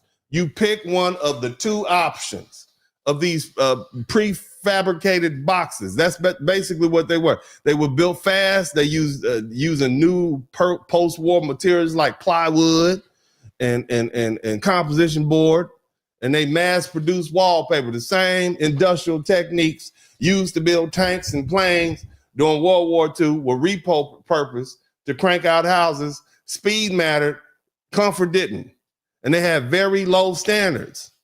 There was no central air conditioning, so your butt was hot in the summer. There was no cable. There was no internet.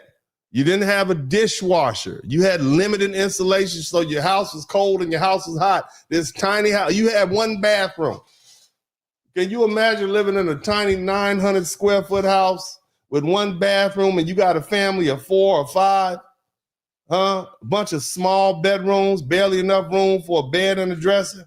And here's another thing you got to consider. Where are my calorie-enriched people? Where are my calorie-enriched people? Where my husky folks at? All the husky people come to the front of the line. All my stout ladies, all you ladies out there who are a little chunky around the edge, you trying to get, you trying to get thinner for the winter. So you know what I'm saying? You trying to get small. You trying to do your thing in the spring so you can be a small for the fall. All you extra color, everybody who's going to the brunch tomorrow, all y'all come to the front of the room. See, here's the thing. People were smaller back then. The average man in the 1950s was about 2 to 3 inches shorter than he is today. Okay, so he's about 5'4", 5'6", somewhere up in there. And they weighed a whole lot less. They were smaller. They were small people. Okay, you see grandma on the little internet, see how small she was?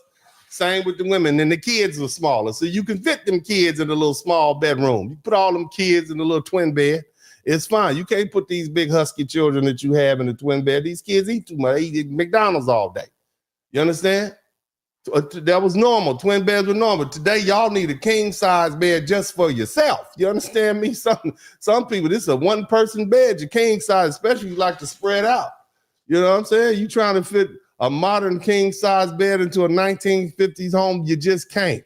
The rooms, the room is done. That's it. So when people say housing was affordable, what they really mean is you lived in a tiny house that looked just like your neighbor, that was mass produced. You had tiny rooms with one bathroom, no modern conveniences, no personal space, no AC, and you accepted it because that's all there was. Okay? Now add the economic side. Housing was also cheap because the government policy, especially the GI Bill, which offered low interest, low down payment mortgages. That's why you could even afford the house. But those benefits were not distributed evenly. You did not get them, black people. The black veterans who came home for World War II, you were purposely excluded on the state level because the people in charge of distributing them were the same people you had to deal with on a day-to-day basis who were subject to the segregation. All right, so you couldn't get it.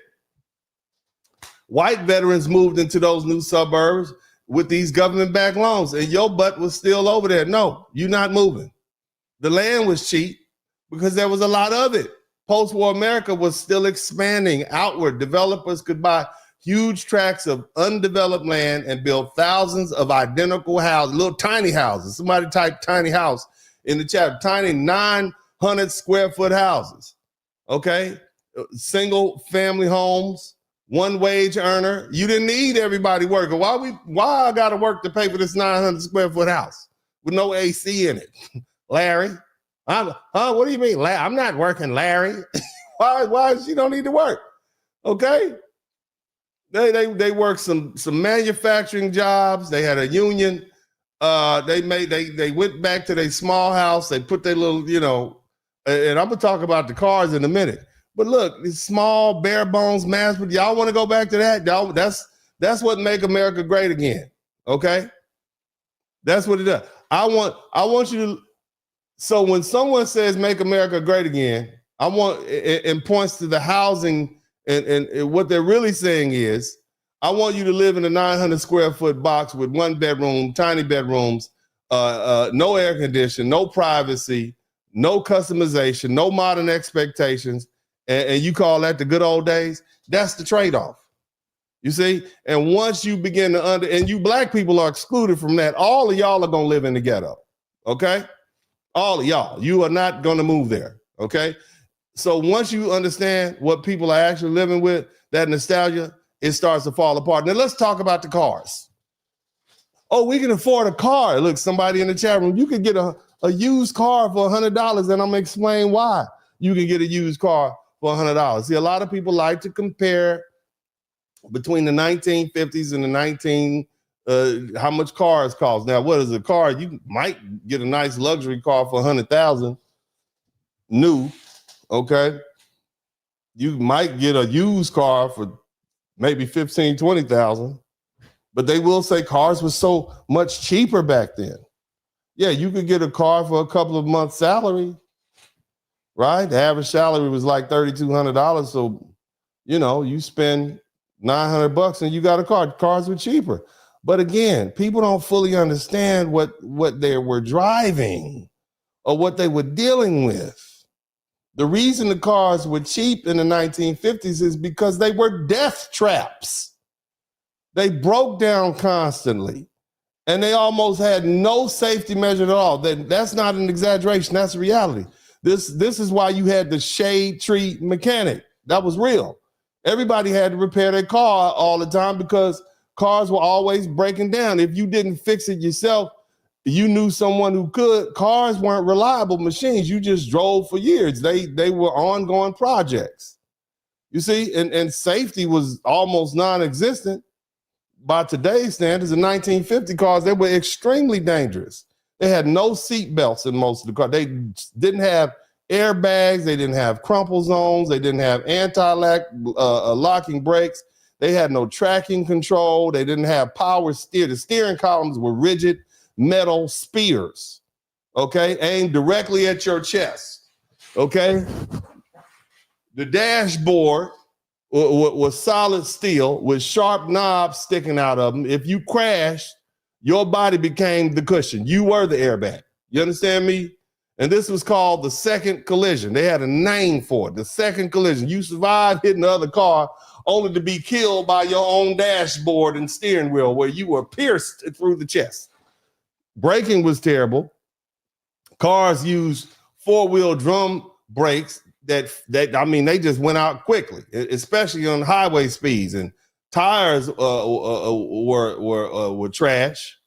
They had poor grip. I think they call them bias ply. They had poor grip.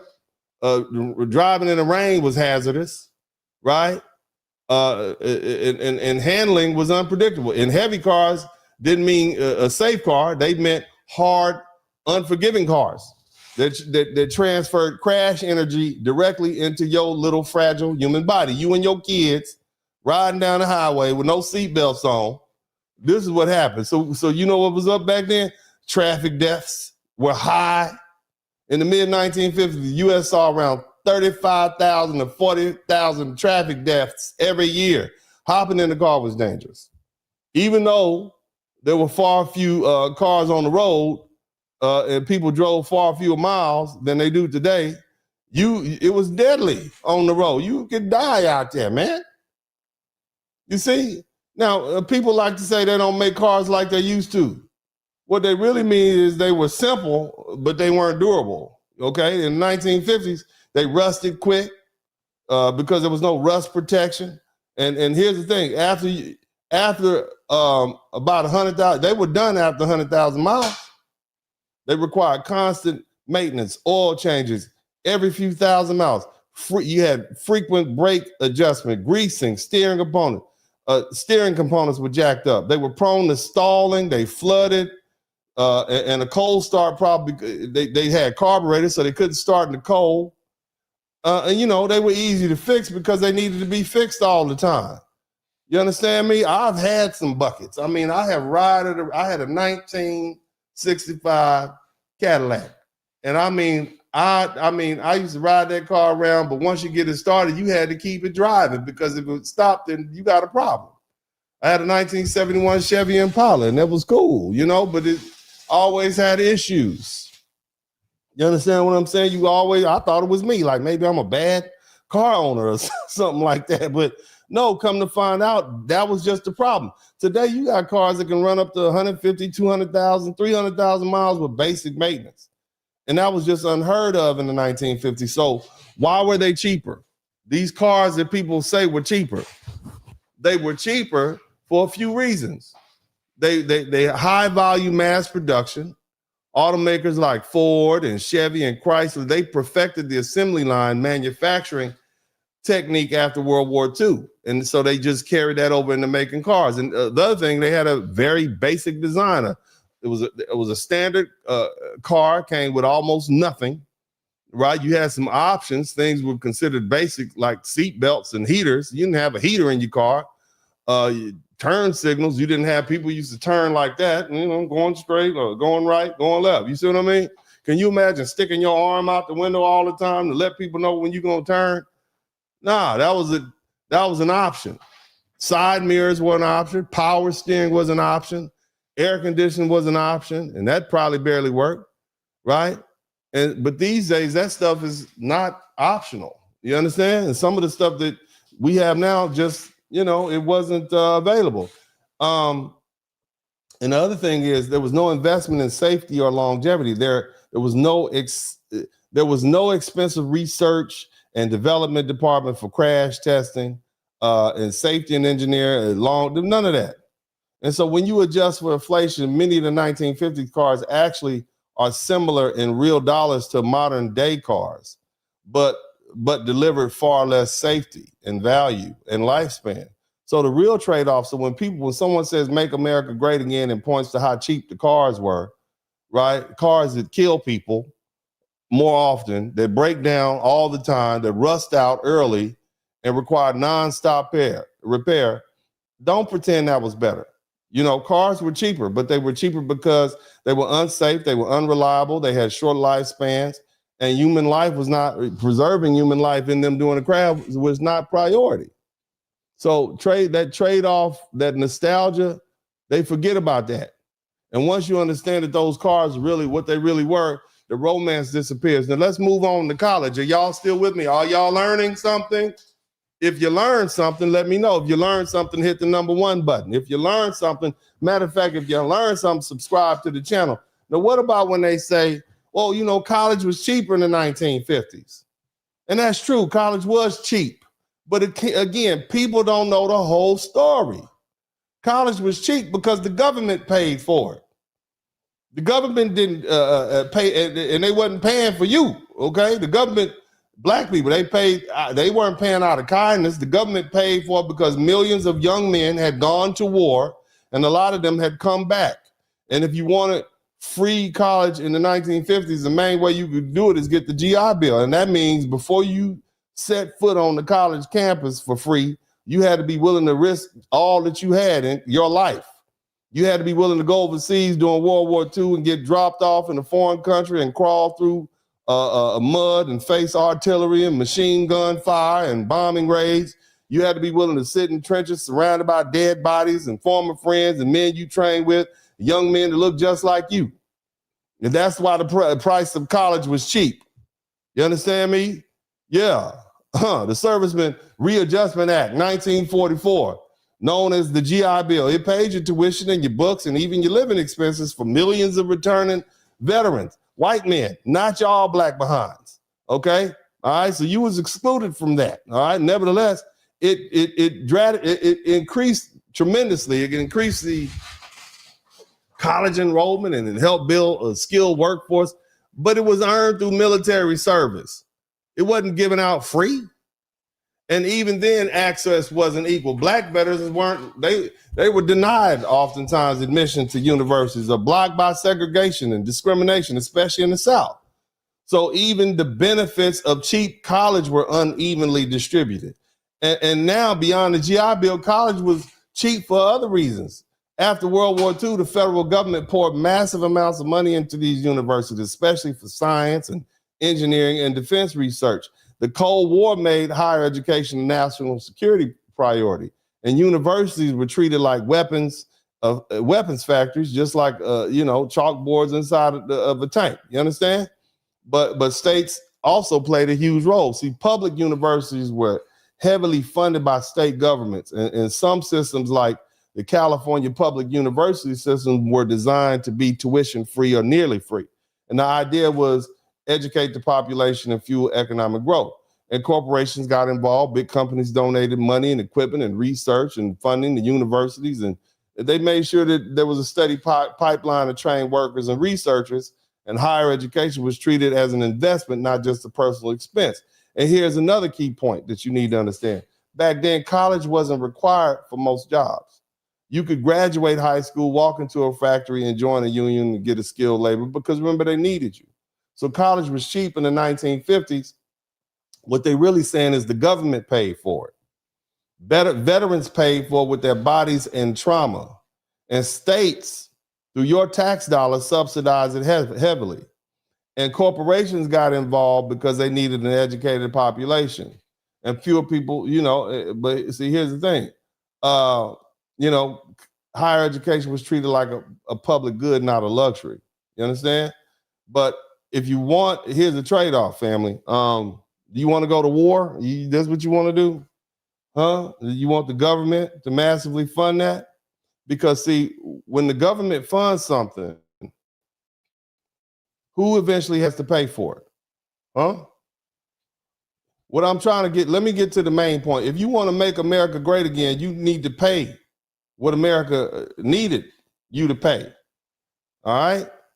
Because see, this is one of the main points. You romanticize the 1950s. But let's talk about the taxes. Yes, America was great, right? We was great back then, right? Marriage rates was high. We had cars and houses. I told you about them cheap houses and death trap cars. But it was also a country where you had to pay a very high tax rate, especially high earners. And when people say they want to make America great again, what they're really saying is, and whether they realize it or not, is that they're willing to go back to the tax system where very high incomes were taxed aggressively.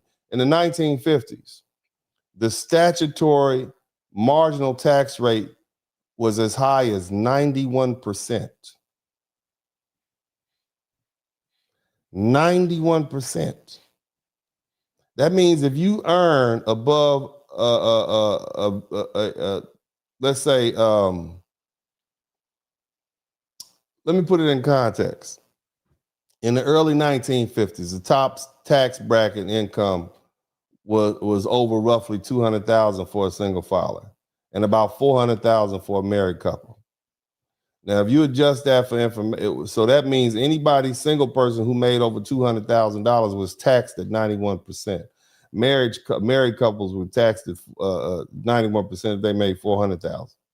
Now, if you adjust that for inflation, right, in the 1950s, roughly about $4 million in 2026. You had to pay 91%. You were subject to pay 91% of what you earn in taxes. So make America great again means that anyone earning the equivalent of $4 million a year would face 91% marginal tax rate on income above that level. And that's what it means. And now here's the part people usually misunderstand. Now, people didn't actually pay 91% of their total income taxes. The 91% rate was marginal, not total. It only applied to income above that very high threshold at the time, not to all income earners. Because again, most people just made $7,000 a year. That was the average. They had deductions, they had loopholes, they had write-offs. They had effective federal income tax rate for a top 1%. The 1950s, they paid about 42 to 45%, but that's still a lot. You're still paying 42 to 45% of your income if you made $200,000 as a single person, which is $2 million so you're paying like $1 million in taxes, and you only made $2 million. That's high, man. You see? And lower income Americans, they face higher marginal tax rates. The lowest marginal tax rate in the early 1950s is 20%. Okay? Up from 16.6% earlier that decade. Even average Americans pay more taxes than people today. You make $7,500 a year, and you got to kick the government $1,500 for that. So you're getting $6,000 a year. Plus, you got to pay your state taxes. So yes, people paid a whole lot more taxes across the board, right? And people live, they look. Think about it. When people talk about this, they don't really talk about everything. You see? Now, if you want to compare that to 2026, you got 7 marginal tax brackets, 10%, 12%, 22%, all the way up to 37%. That's the highest. And of course, you have deductions. And that top marginal rate of 37% is still less than what it was in the 1950s, which is 91%. You understand? So the tax rates are much lower. And so when people talk about make America great and point to the prosperity in the 1950s, what they're really asking for is much higher taxes. That's what you're asking for. This is what you're asking for, family. Are you ready to pay that? Because nothing is for free. You want cheap education, you're gonna pay. You might not pay it in tuition, but you're gonna pay it in taxes. You see? So this is the problem that we have here. Make America great again means, here's another thing. All right. You want to benefit. You want the benefits of the past without paying the price of the past. And the truth is, the 1950s in America was built on high taxes, not low ones. Now let's also talk about the environment. And when I say the environment, I'm talking about the global environment. Okay, here's the part that people really don't want to deal with. And I want y'all to listen carefully because this is very important. And this is why that time period was an enigma and it should not be expected to return. America was great in the 1950s because the rest of the world was broke. Not only was it broke, it was flat broke. Europe was wrecked. We had bombed Japan. Most of Asia was trash and all their factories were destroyed. The cities were bombed out. The infrastructure was gone. You had whole countries just trying to feed themselves and keep the lights on. Because remember, the wars were fought in Europe. They were fought in the Eastern Hemisphere. They were fought in the European theater. They were fought in the Pacific Front. America didn't have those problems. The worst that happened to us was Pearl Harbor, and we had long since taken care of that. So America didn't have any competition when it was time to turn our machines of war into machines of manufacturing and progress and industry. All right. And there was nobody left to compete with us. The U.S. came out of World War II with factories standing. We had ports that were working because we used them all throughout World War II. Our economy was humming. Everybody else was having to start from scratch. And so when people talk about America's dominance back in, what they're really talking about is when America was the only industrial country in the game. And this is why that matters, okay? American companies didn't dominate because we were magically better. We dominated because there was no foreign competitors. And you weren't choosing between Toyota and Ford. There was no Toyota. Okay, you weren't comparing your Samsung or your Apple. None of that existed.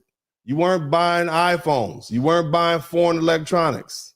All right, you were going to drive an American car. Okay, or you weren't driving. You were going to buy American appliances, or you weren't buying. You just wasn't gonna have it. Okay, and you were going to work for an American company, or you weren't gonna have a job. That's it. And so, because there was no other options, the money stayed right here. The top earners didn't reinvest in America because they loved America. They reinvested because there was nowhere else to put the money. Okay? No overseas factories, not anything serious, no global supply chain, no cheap foreign labor markets, not yet, no offshoring. If you wanted to grow, you had to build factories here. You had to hire American workers. You had to train people here. You had to pay American wages. So profits stayed inside the country. Now, let's be honest about what it would take to go back to that. To really make America great again, the way people mean it, you would need to change the environment so it could be like it was before. So the rest of the world would have to be broke again. That way you don't have any foreign competitors, no global trade, the way we know it is now. And American companies protected from competition because there was none. And the money it'll stay trapped in the U.S. In plain English, you need to send the rest of the world back to the Stone Age. And that comes with real consequences. No competition means fewer choices. You don't get tons of options. You get one. If you don't like it, oh well. Are y'all learning something? Because I don't see any chat room. I need the one buttons to be popping. Okay? That means innovation slows down because nobody's pushing anyone to be better. You have no competition. All right, that's like racing yourself on an open track. You don't have anybody to compare yourself to. There's no competitors. The prices stay high because you don't have any alternatives. And on top of that, the taxes go up because the government has to spend massive amounts of money on infrastructure and industry and defense and social programs to keep everything running. So when people say make America great again, what they're really asking for is less competition, fewer choices, higher taxes, restricted trade, and a system where America wins because everyone else is lost. And that version of greatness doesn't come from being the best, it comes from being the last one standing. Now, and unless someone is willing to say out loud that they want the rest of the world to be wiped out economically again, they're not really asking for the 1950s. They just want the benefits without admitting what actually took them to get there. Now, Black people, you all saw at the beginning of this broadcast, I had a whole bunch of people, young Black people especially, talking about, we were better off doing Jim Crow. Y'all heard that, right? And so I want you young people, you young Black folks to come to the front of the room. I want you to hear me, okay? I want you to hear what I'm saying.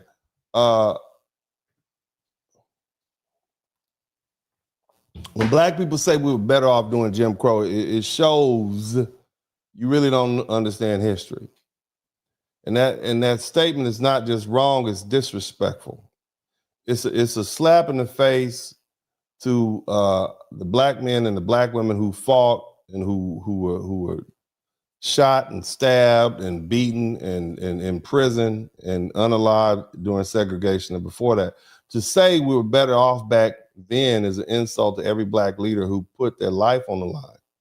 So we wouldn't have to live like that anymore. I'm going to introduce you to a concept I want you to understand, and I learned this the first time I read Thurgood Marshall's book, okay? And it says that separate is inherently unequal. And this is an argument that he used in Brown versus the Board of Education in his argument before the Supreme Court. And it's one that they had developed all the way up through the appellate court level. Separate is inherently unequal. And a lot of Black people try to clean it up and say, I don't mean segregation. I mean, we were better off when we had our own towns and our own businesses, our own banks. Y'all heard him say that, right? Did y'all hear him say that? You heard the young people say we were better off when we had, they don't even know, right? They don't even know. Most of these young people don't even live around Black people. But that's what they said. But here's the problem. That wasn't segregation. That was forced separation under violence. And the oppressor kept destroying it every time Black people built something too successful until they were satisfied. You see? You understand? People keep using segregation when what they really mean is self-determination. Segregation is not independence. Segregation is not sovereignty. Segregation is second-class citizenship enforced by law and violence. And you can't separate segregation from Jim Crow. Segregation is going to bring forth second-class citizenship. Segregation is going to bring about legalized humiliation. And separate, as I said, is inherently unequal. And so the moment Black people say that they want segregation back, what they're really saying, whether they realize it or not, is that they're willing to accept second-class citizenship again, and they are asking to go back to the 1950s. Now let's paint an honest picture of what that looks like. All right? And let's be clear about something, family. Segregation wasn't just the South, it was everywhere. The South by law, the North by practice. In the 1950s, the average Black American lived in a second class citizen, surrounded by poverty. He was stressed out. fear, constant restriction, constantly told no, while watching white America enjoy this booming middle class that your tax dollars are paying for. In 1959, the official poverty rate for Black Americans was 55.1%. So let me tell you what that does. Every time you bring groceries home, you got to feed somebody else. People are constantly coming to your house asking you for sugar. Let me borrow some milk. Watch my kids. Let me loan $5. Give me a ride here. Give me a ride there. See, you can't have nothing. All right? More than half the Black people that were around you were poor, not struggling, not a little poor, real poverty. That means everybody around you was broke. And you know what attitude people have when they broke? Everybody around you was hungry. They didn't have food. Every other person, look, they're nice. Your kids go hungry when they go to bed. When winter comes, you got to choose between heating gas for the house and bus fare to get to work. Shoes get passed down for years until they fall apart. Clothes don't fit. But you wear them anyway. Poverty doesn't come quietly. It brings stress. It brings arguments. It brings resentment. It brings pressure. Why you think our people be so angry with each other? You see, ever talk to some of these old people? And some of these family reunions, y'all keep talking about going to the cookout. I don't want to go to the cookout with them people. They don't like each other. They grew up poor. You understand me? They grew up poor. They mad at each other. They had to sleep in them little 1950 houses. They were mad at their parents because their parents were poor. Why we poor? Why them other people rich and we poor? Why we don't have nothing? Constantly fighting with each other, sharing clothes, angry. That's why your aunties don't get along. Yeah, you might be married, but what does a marriage feel like if you are constantly under financial stress? You got these kids hungry, you hungry, woman looking at the man like you not even a real man. She might not say it, but that's what she's thinking. You can't get a job because you locked out. You all know that financial stress is one of the biggest drivers of domestic conflict. So you got a wife who's frustrated. You got a husband who's drinking and cheating because he doesn't have an outlet. And nobody has any money anywhere. Everybody trapped. And this is the strong Black family that we keep romanticizing from the 1950s. The average Black man work as hard or harder than the average white man.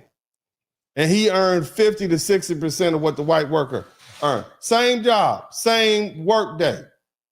The white man gets $1,000, he gets $600. Same hours, same labor, often a better performance. So ask yourself, is this how you want to live?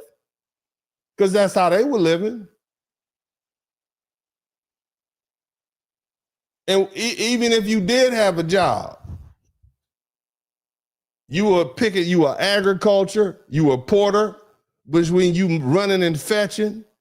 You were a laborer, which means your back hurts, your shoulders hurt, your wrists hurt, your knees hurt, your feet hurt.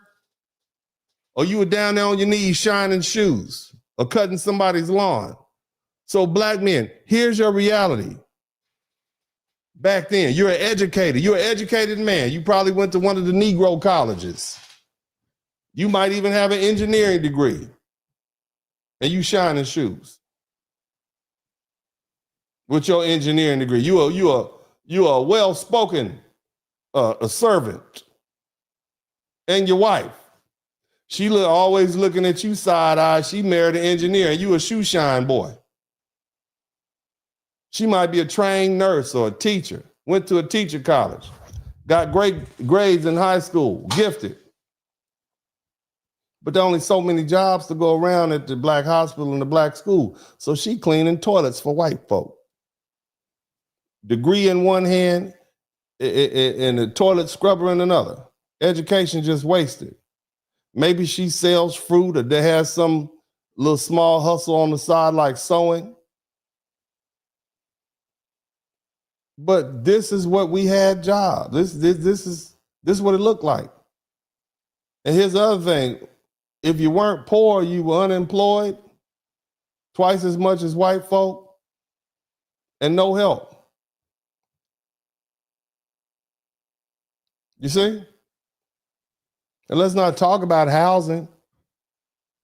You had all these restrictive cuts. You redlined, so you were stuck in the ghetto because you couldn't get a loan to move out the ghetto.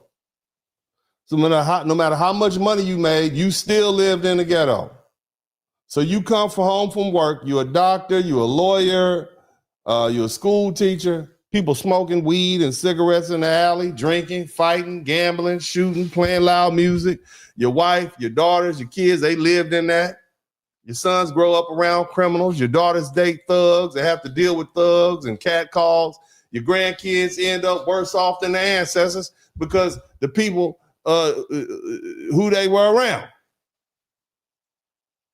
And you had money, but you couldn't escape. And let's say you want to go and see a show or a movie or something, you downtown. You got to use the bathroom. You can't. You doing the P dance all the way down Main Street, passing up these clean white bathrooms until you find a dilapidated black restaurant or some hole in the wall barbershop with one bathroom that smells like a sewer. That's where you got to go to the bathroom. And lo and behold, your wife is pregnant.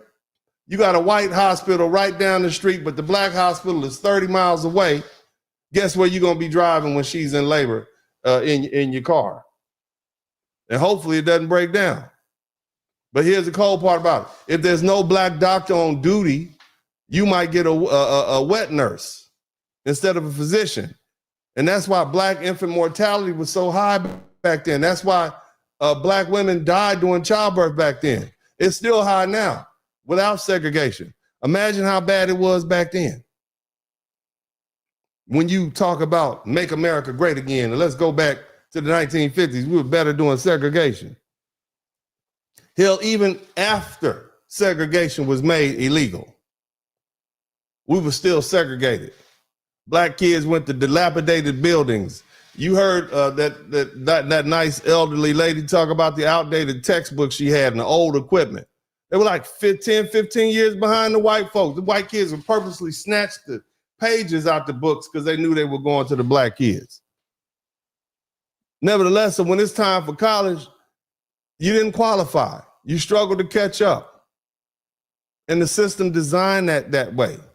And here's another thing. Traveling, every time you left your house, every time someone you loved left your house, they had to worry about being targeted. That's why black families relied on something called the Negro Motorist Green Book. It was literally a green book to find places where they wouldn't be attacked or refuse service or unalived. There was no peace. You were always on edge. Okay? Crowded housing, poverty. Guess what that led to? Tuberculosis, pneumonia, disease. Black infant rate was double that of white people. You understand that? And hanging all over all of that, right? There was a threat of racial violence that kept you in your place. And this is what people want to go back to. So again, when you talk about we were better off doing Jim Crow, we were better off doing segregation, you want to go back to poverty? You want to go back to having your freedom restricted to where you can live and where you can drive? You want to go back to being humiliated? You want to go back to that danger? You want to go back to being treated like a secondhand citizen, being refused service, even though you have the money? And whether you realize it or not, you're spitting on the sacrifices of people who fought so we wouldn't have to live like that ever again. And let me tell you something else, man. Here's the part that nobody seems to mention. During Jim Crow, black people we were excluded from the public accommodations, right? You are aware of that, right? The whites only bathrooms, y'all know about that, right? Whites only bathroom, whites only water faucets and whatnot. But we still had to pay for them. Ain't that cool? We still had to pay for them.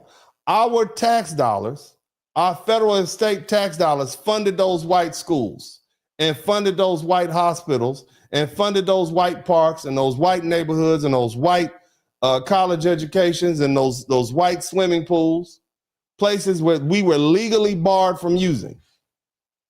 You black folks paid the same taxes, but you didn't get the same benefits. And you had no political power to stop it. You couldn't vote. You didn't elect the mayor. You didn't elect the city council. You didn't elect the judges. You didn't elect the sheriff. You didn't elect the tax collector. You didn't elect the congressman. You certainly didn't elect the president, but you paid for everything. See, segregation didn't just separate bathrooms and schools. It segregated the political system.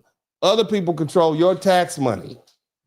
Your hard-earned money that you went out and made, you got to still pay taxes, and you got to support the people who are keeping you segregated from things you're paying for. While your communities are left underfunded on purpose. They literally take the money that should be allotted for you from your tax dollars and give it to white folk.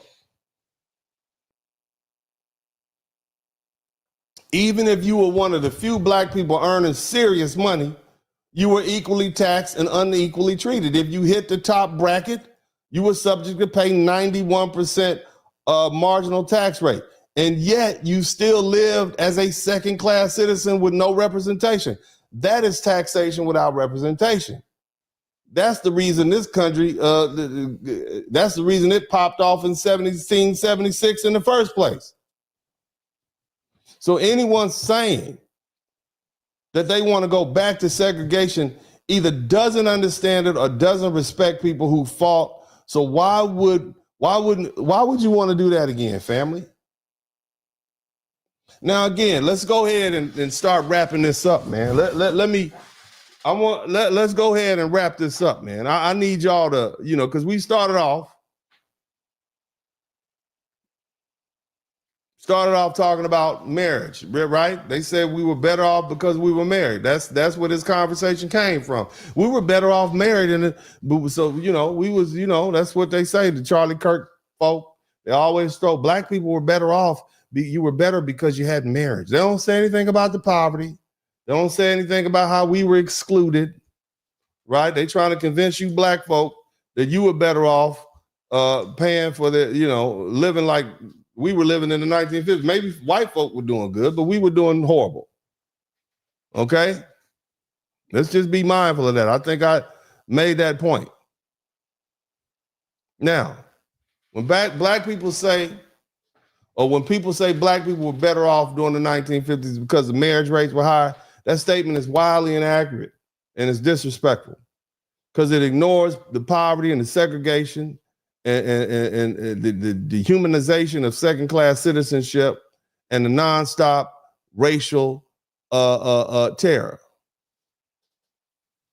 To romanticize that period is to misunderstand what black marriage actually was like. Do y'all know any of these old people? Have y'all met some of these old people? Have y'all heard the stories of the hot grease being thrown on people and the walking marriages and the husbands having families up the street and around the block? Did y'all not know what granddaddy was doing or great granddaddy? Yes, black families existed, but it existed primarily as a survival unit. Not as a prosperity unit. Black husbands and black wives were bonded together under extreme pressure, chronic poverty, job discrimination, housing discrimination, political exclusion, and constant racial threat. That wasn't stability. That was shared survival under siege.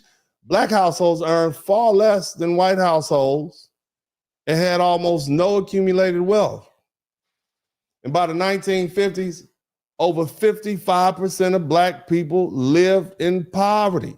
And even before the census formally tracked race-based poverty, it was clear that the majority of black families, married families, were economically crushed. Lower income, restricted jobs, segregated housing, and zero political power meant Marriage didn't equal security. It meant pooling scarcity. So when someone says we were better off back then, what they're really saying is that they prefer a time when black families were married because they had no other choice, not because life was good. That wasn't family strength born of opportunity. It was family strength forged in oppression. And confusing survival with success dishonors the reality of our ancestors and what they lived through. Stop romanticizing the past and deal with reality, family. Okay? That's what you got to do. Stop shout out to Sonia Jack. Stop romanticizing the past and deal with reality. Most people romanticize the past for one simple reason. They were too young and innocent and ignorant to understand what was going on around them. They were sheltered from the harsh realities of the world they were actually living in. Parents carried the stress. Parents absorbed the fear. Parents dealt with the bills and the taxes, the war, the instability, while children remember bike rides, cartoons, and feeling safe. You see it happening right now. And I'm talking to the young people. You got a lot of these Generation Zs looking back at 2014 like it was some golden era. Meanwhile, in 2014, the United States was up to its eyeballs in war. We were entering the 14th year of the 13th year of the Iraq war, still fighting in Afghanistan. Terrorism was at all-time high. We were just crawling out of one of the worst recessions in modern history, and parents were stressed, taxes were high, wages were stagnant. But kids remember music and social media, not having adult responsibilities, so they confuse childhood comfort with national prosperity. That's the same thing is happening with this 1950s thing, making America great again. People romanticize an era that ignored the racial terror, the segregation, the poverty, the violence, the second-class citizenship. And some people are comfortable doing that because they tell themselves, maybe it wouldn't have been me. But that's a lie. Everybody's affected by that system, whether you admit it or not. Here's the truth. You're not going back. Your black behind is going to stay right here with me, and we're going to move forward. And there's no need to keep looking behind you because you're not going there. Stay focused on the right here and the right now and make that the present the best it could be, because I guarantee you in 25 or 30 years from now, there'll be people romanticizing this moment right here, pretending 2026 was some magical time. And that's what people do. They escape into fantasy because they don't want to deal with the reality that's in front of them. That's called escapism. And it's the same reason people turn to dope. It's the same people overdrink. You get high, you feel good for a moment, and you come crashing down to the same reality you were trying to escape. Shout out to everybody who's popping shrooms and smoking weed right now. Excuse my language. But again, look, man, you know where you gonna come down and you're gonna be worse off than you were before. Or unfortunately, some of y'all might wake up in the hospital if you're out there throwing back shots, or you might wake up in the hospital handcuffed to a bed. See? So let's grow up. Stop fantasizing about the 1950s. Stop chanting "Make America Great Again" when you don't even understand what that means.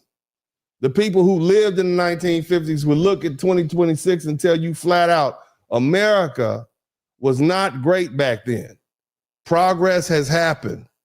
Things have changed. They did the best they could with what they had, and you have way more than they ever dreamed of. And yet you're whining and jealous of people who have far less. The real issue isn't the time period. The truth is, many of you are just unhappy. And no matter what decade you lived in, you wouldn't be satisfied. Because happiness doesn't come from an era or a slogan or nostalgia. It comes from inside. And that means you got to do some inner work. And you need to go do it. I'm going to take the opportunity to read these super chats. We don't have a whole lot. I guess I didn't do a good job teaching y'all anything. I guess y'all knew everything that I was talking about today. So I only got 5 people who learned something. Shout out to the 5 people who learned something. Thank you so much, because I didn't earn but 5 super chats. But I appreciate you all, and I want to thank you all for that. So let me go ahead. Maybe we'll get one or two more before I finish reading. Let me give a shout out to everybody who contributed to the Cash App first. All right. I want to make sure I do that right now. Let's see who we got. We got one Cash App.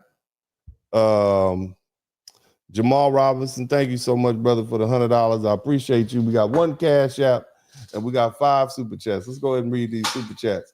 Fire for Effect, thank you so much for the $9.99. Dennis Spurling, thank you so much. Appreciate you. That was me. I contributed. That ain't that crazy.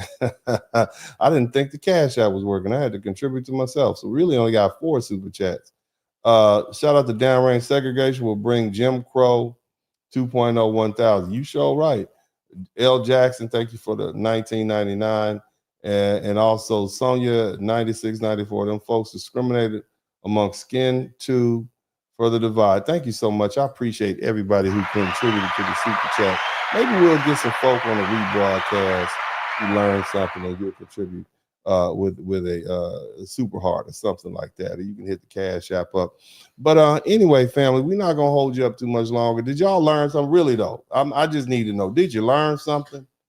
If you did learn something that you didn't know, hit the number 1 button. I just want to know. Okay. If this is the type of broadcast you like, just let me know. Okay. I felt like this was timely because I saw this whole, we were better off doing segregation, which is, code word. That's the black version of Make America Great Again. That's all that it is. And I said, well, I need to address that. I think it's important we address that. Did you learn something about the true history of marriage in America? You realize it went up and it's going back down to its baseline. Did y'all realize that? Huh? Did you guys see where I went with that? In 1880, wasn't that much, right? Not as much as it was in 1960. And then it went up and then it went down. Did you see that? So now the next time people say things are so much better way back when? How far back are you talking about? Because if you go back past the 1960s, it was pretty much the same as it is right now, the marriage rate. Marriage was not that common, right? Did you learn something on that? I mean, even if you don't, you ain't got to give me a dime. I'm just saying, sometimes I'm being humorous with you all, and I appreciate the Super Chats, and I appreciate the Cash App, but it's more important for you to take this information and go hit folk upside the head with it, especially on the internet. The next time people say something like we were better off doing segregation, say that is just black speak for Make America Great Again. And then you ask them, but for who? Okay, because back that time, it wasn't great for us. Yes, we were married, but everybody was married more because people could afford to get married. And the reason they could afford to get married is because people had jobs. People had jobs because companies need people to manufacture things, because we were literally servicing the world because the rest of the world was smashed to crap. And then competition showed up in the 1960s and 70s. And then we had competition. So we had to lower less people got jobs. It's a very simple concept to understand. All right. And so as far as the marriage, great. And when you start looking into the meat of what was actually going on in the 1950s, how many of y'all want to live in a 900 square foot house? One of those cheap houses they had back in the 50s. How many of you all want to drive one of those buckets that they had back then where you can die in one of them? How many of y'all want to live like that? 900 square foot house, no walk-in closets, and a bucket with no air conditioning in the summer. This is what life was like. Huh? How many of you all want to pay up to 91% in taxes just because you got rich? How many of you all want to do that? Do you really want to do that? Do you really want to make America great again? You want the government to subsidize? You're paying anyway. Money don't grow on trees. You're going to pay anyway. All right? So anyway, let's go ahead and wrap this thing up, man. I got a couple more things to say before I slide on up out of here. Look, I guess really what I want to do, family, is I just kind of want to leave y'all with a warning. All right? And it's some old wisdom that I'm sure you've heard before, some I raised off of. And basically, white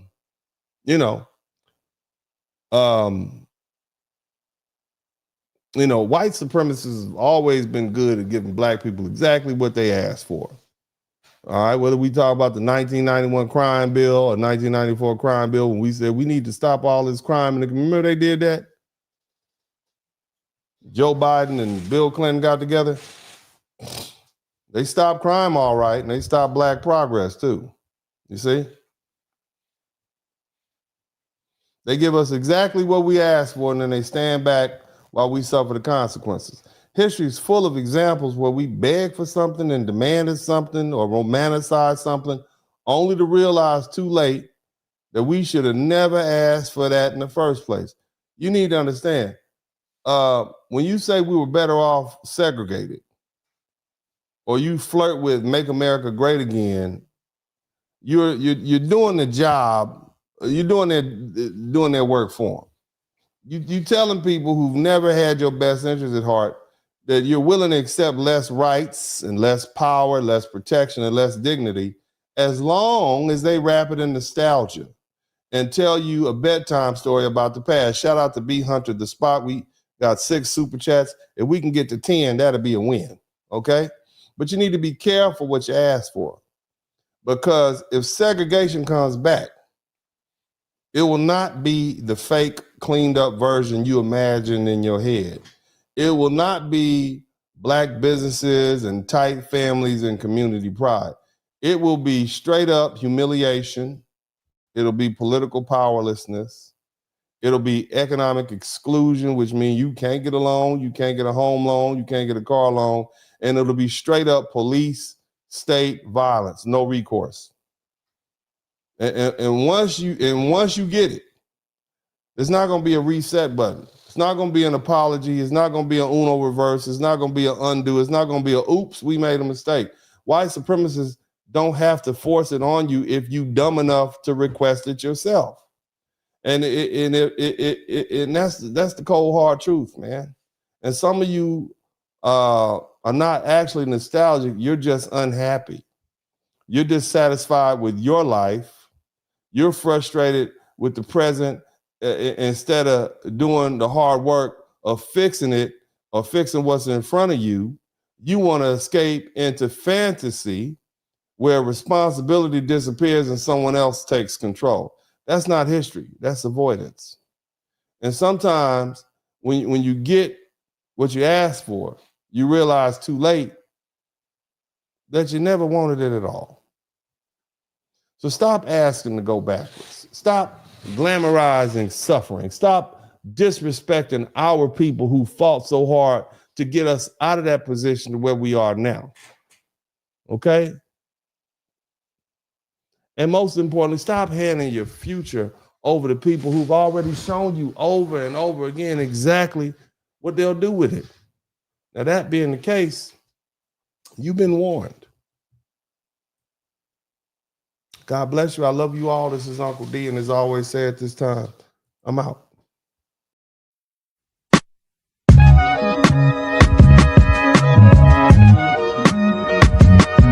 In the Spurling podcast, hit the like button, subscribe.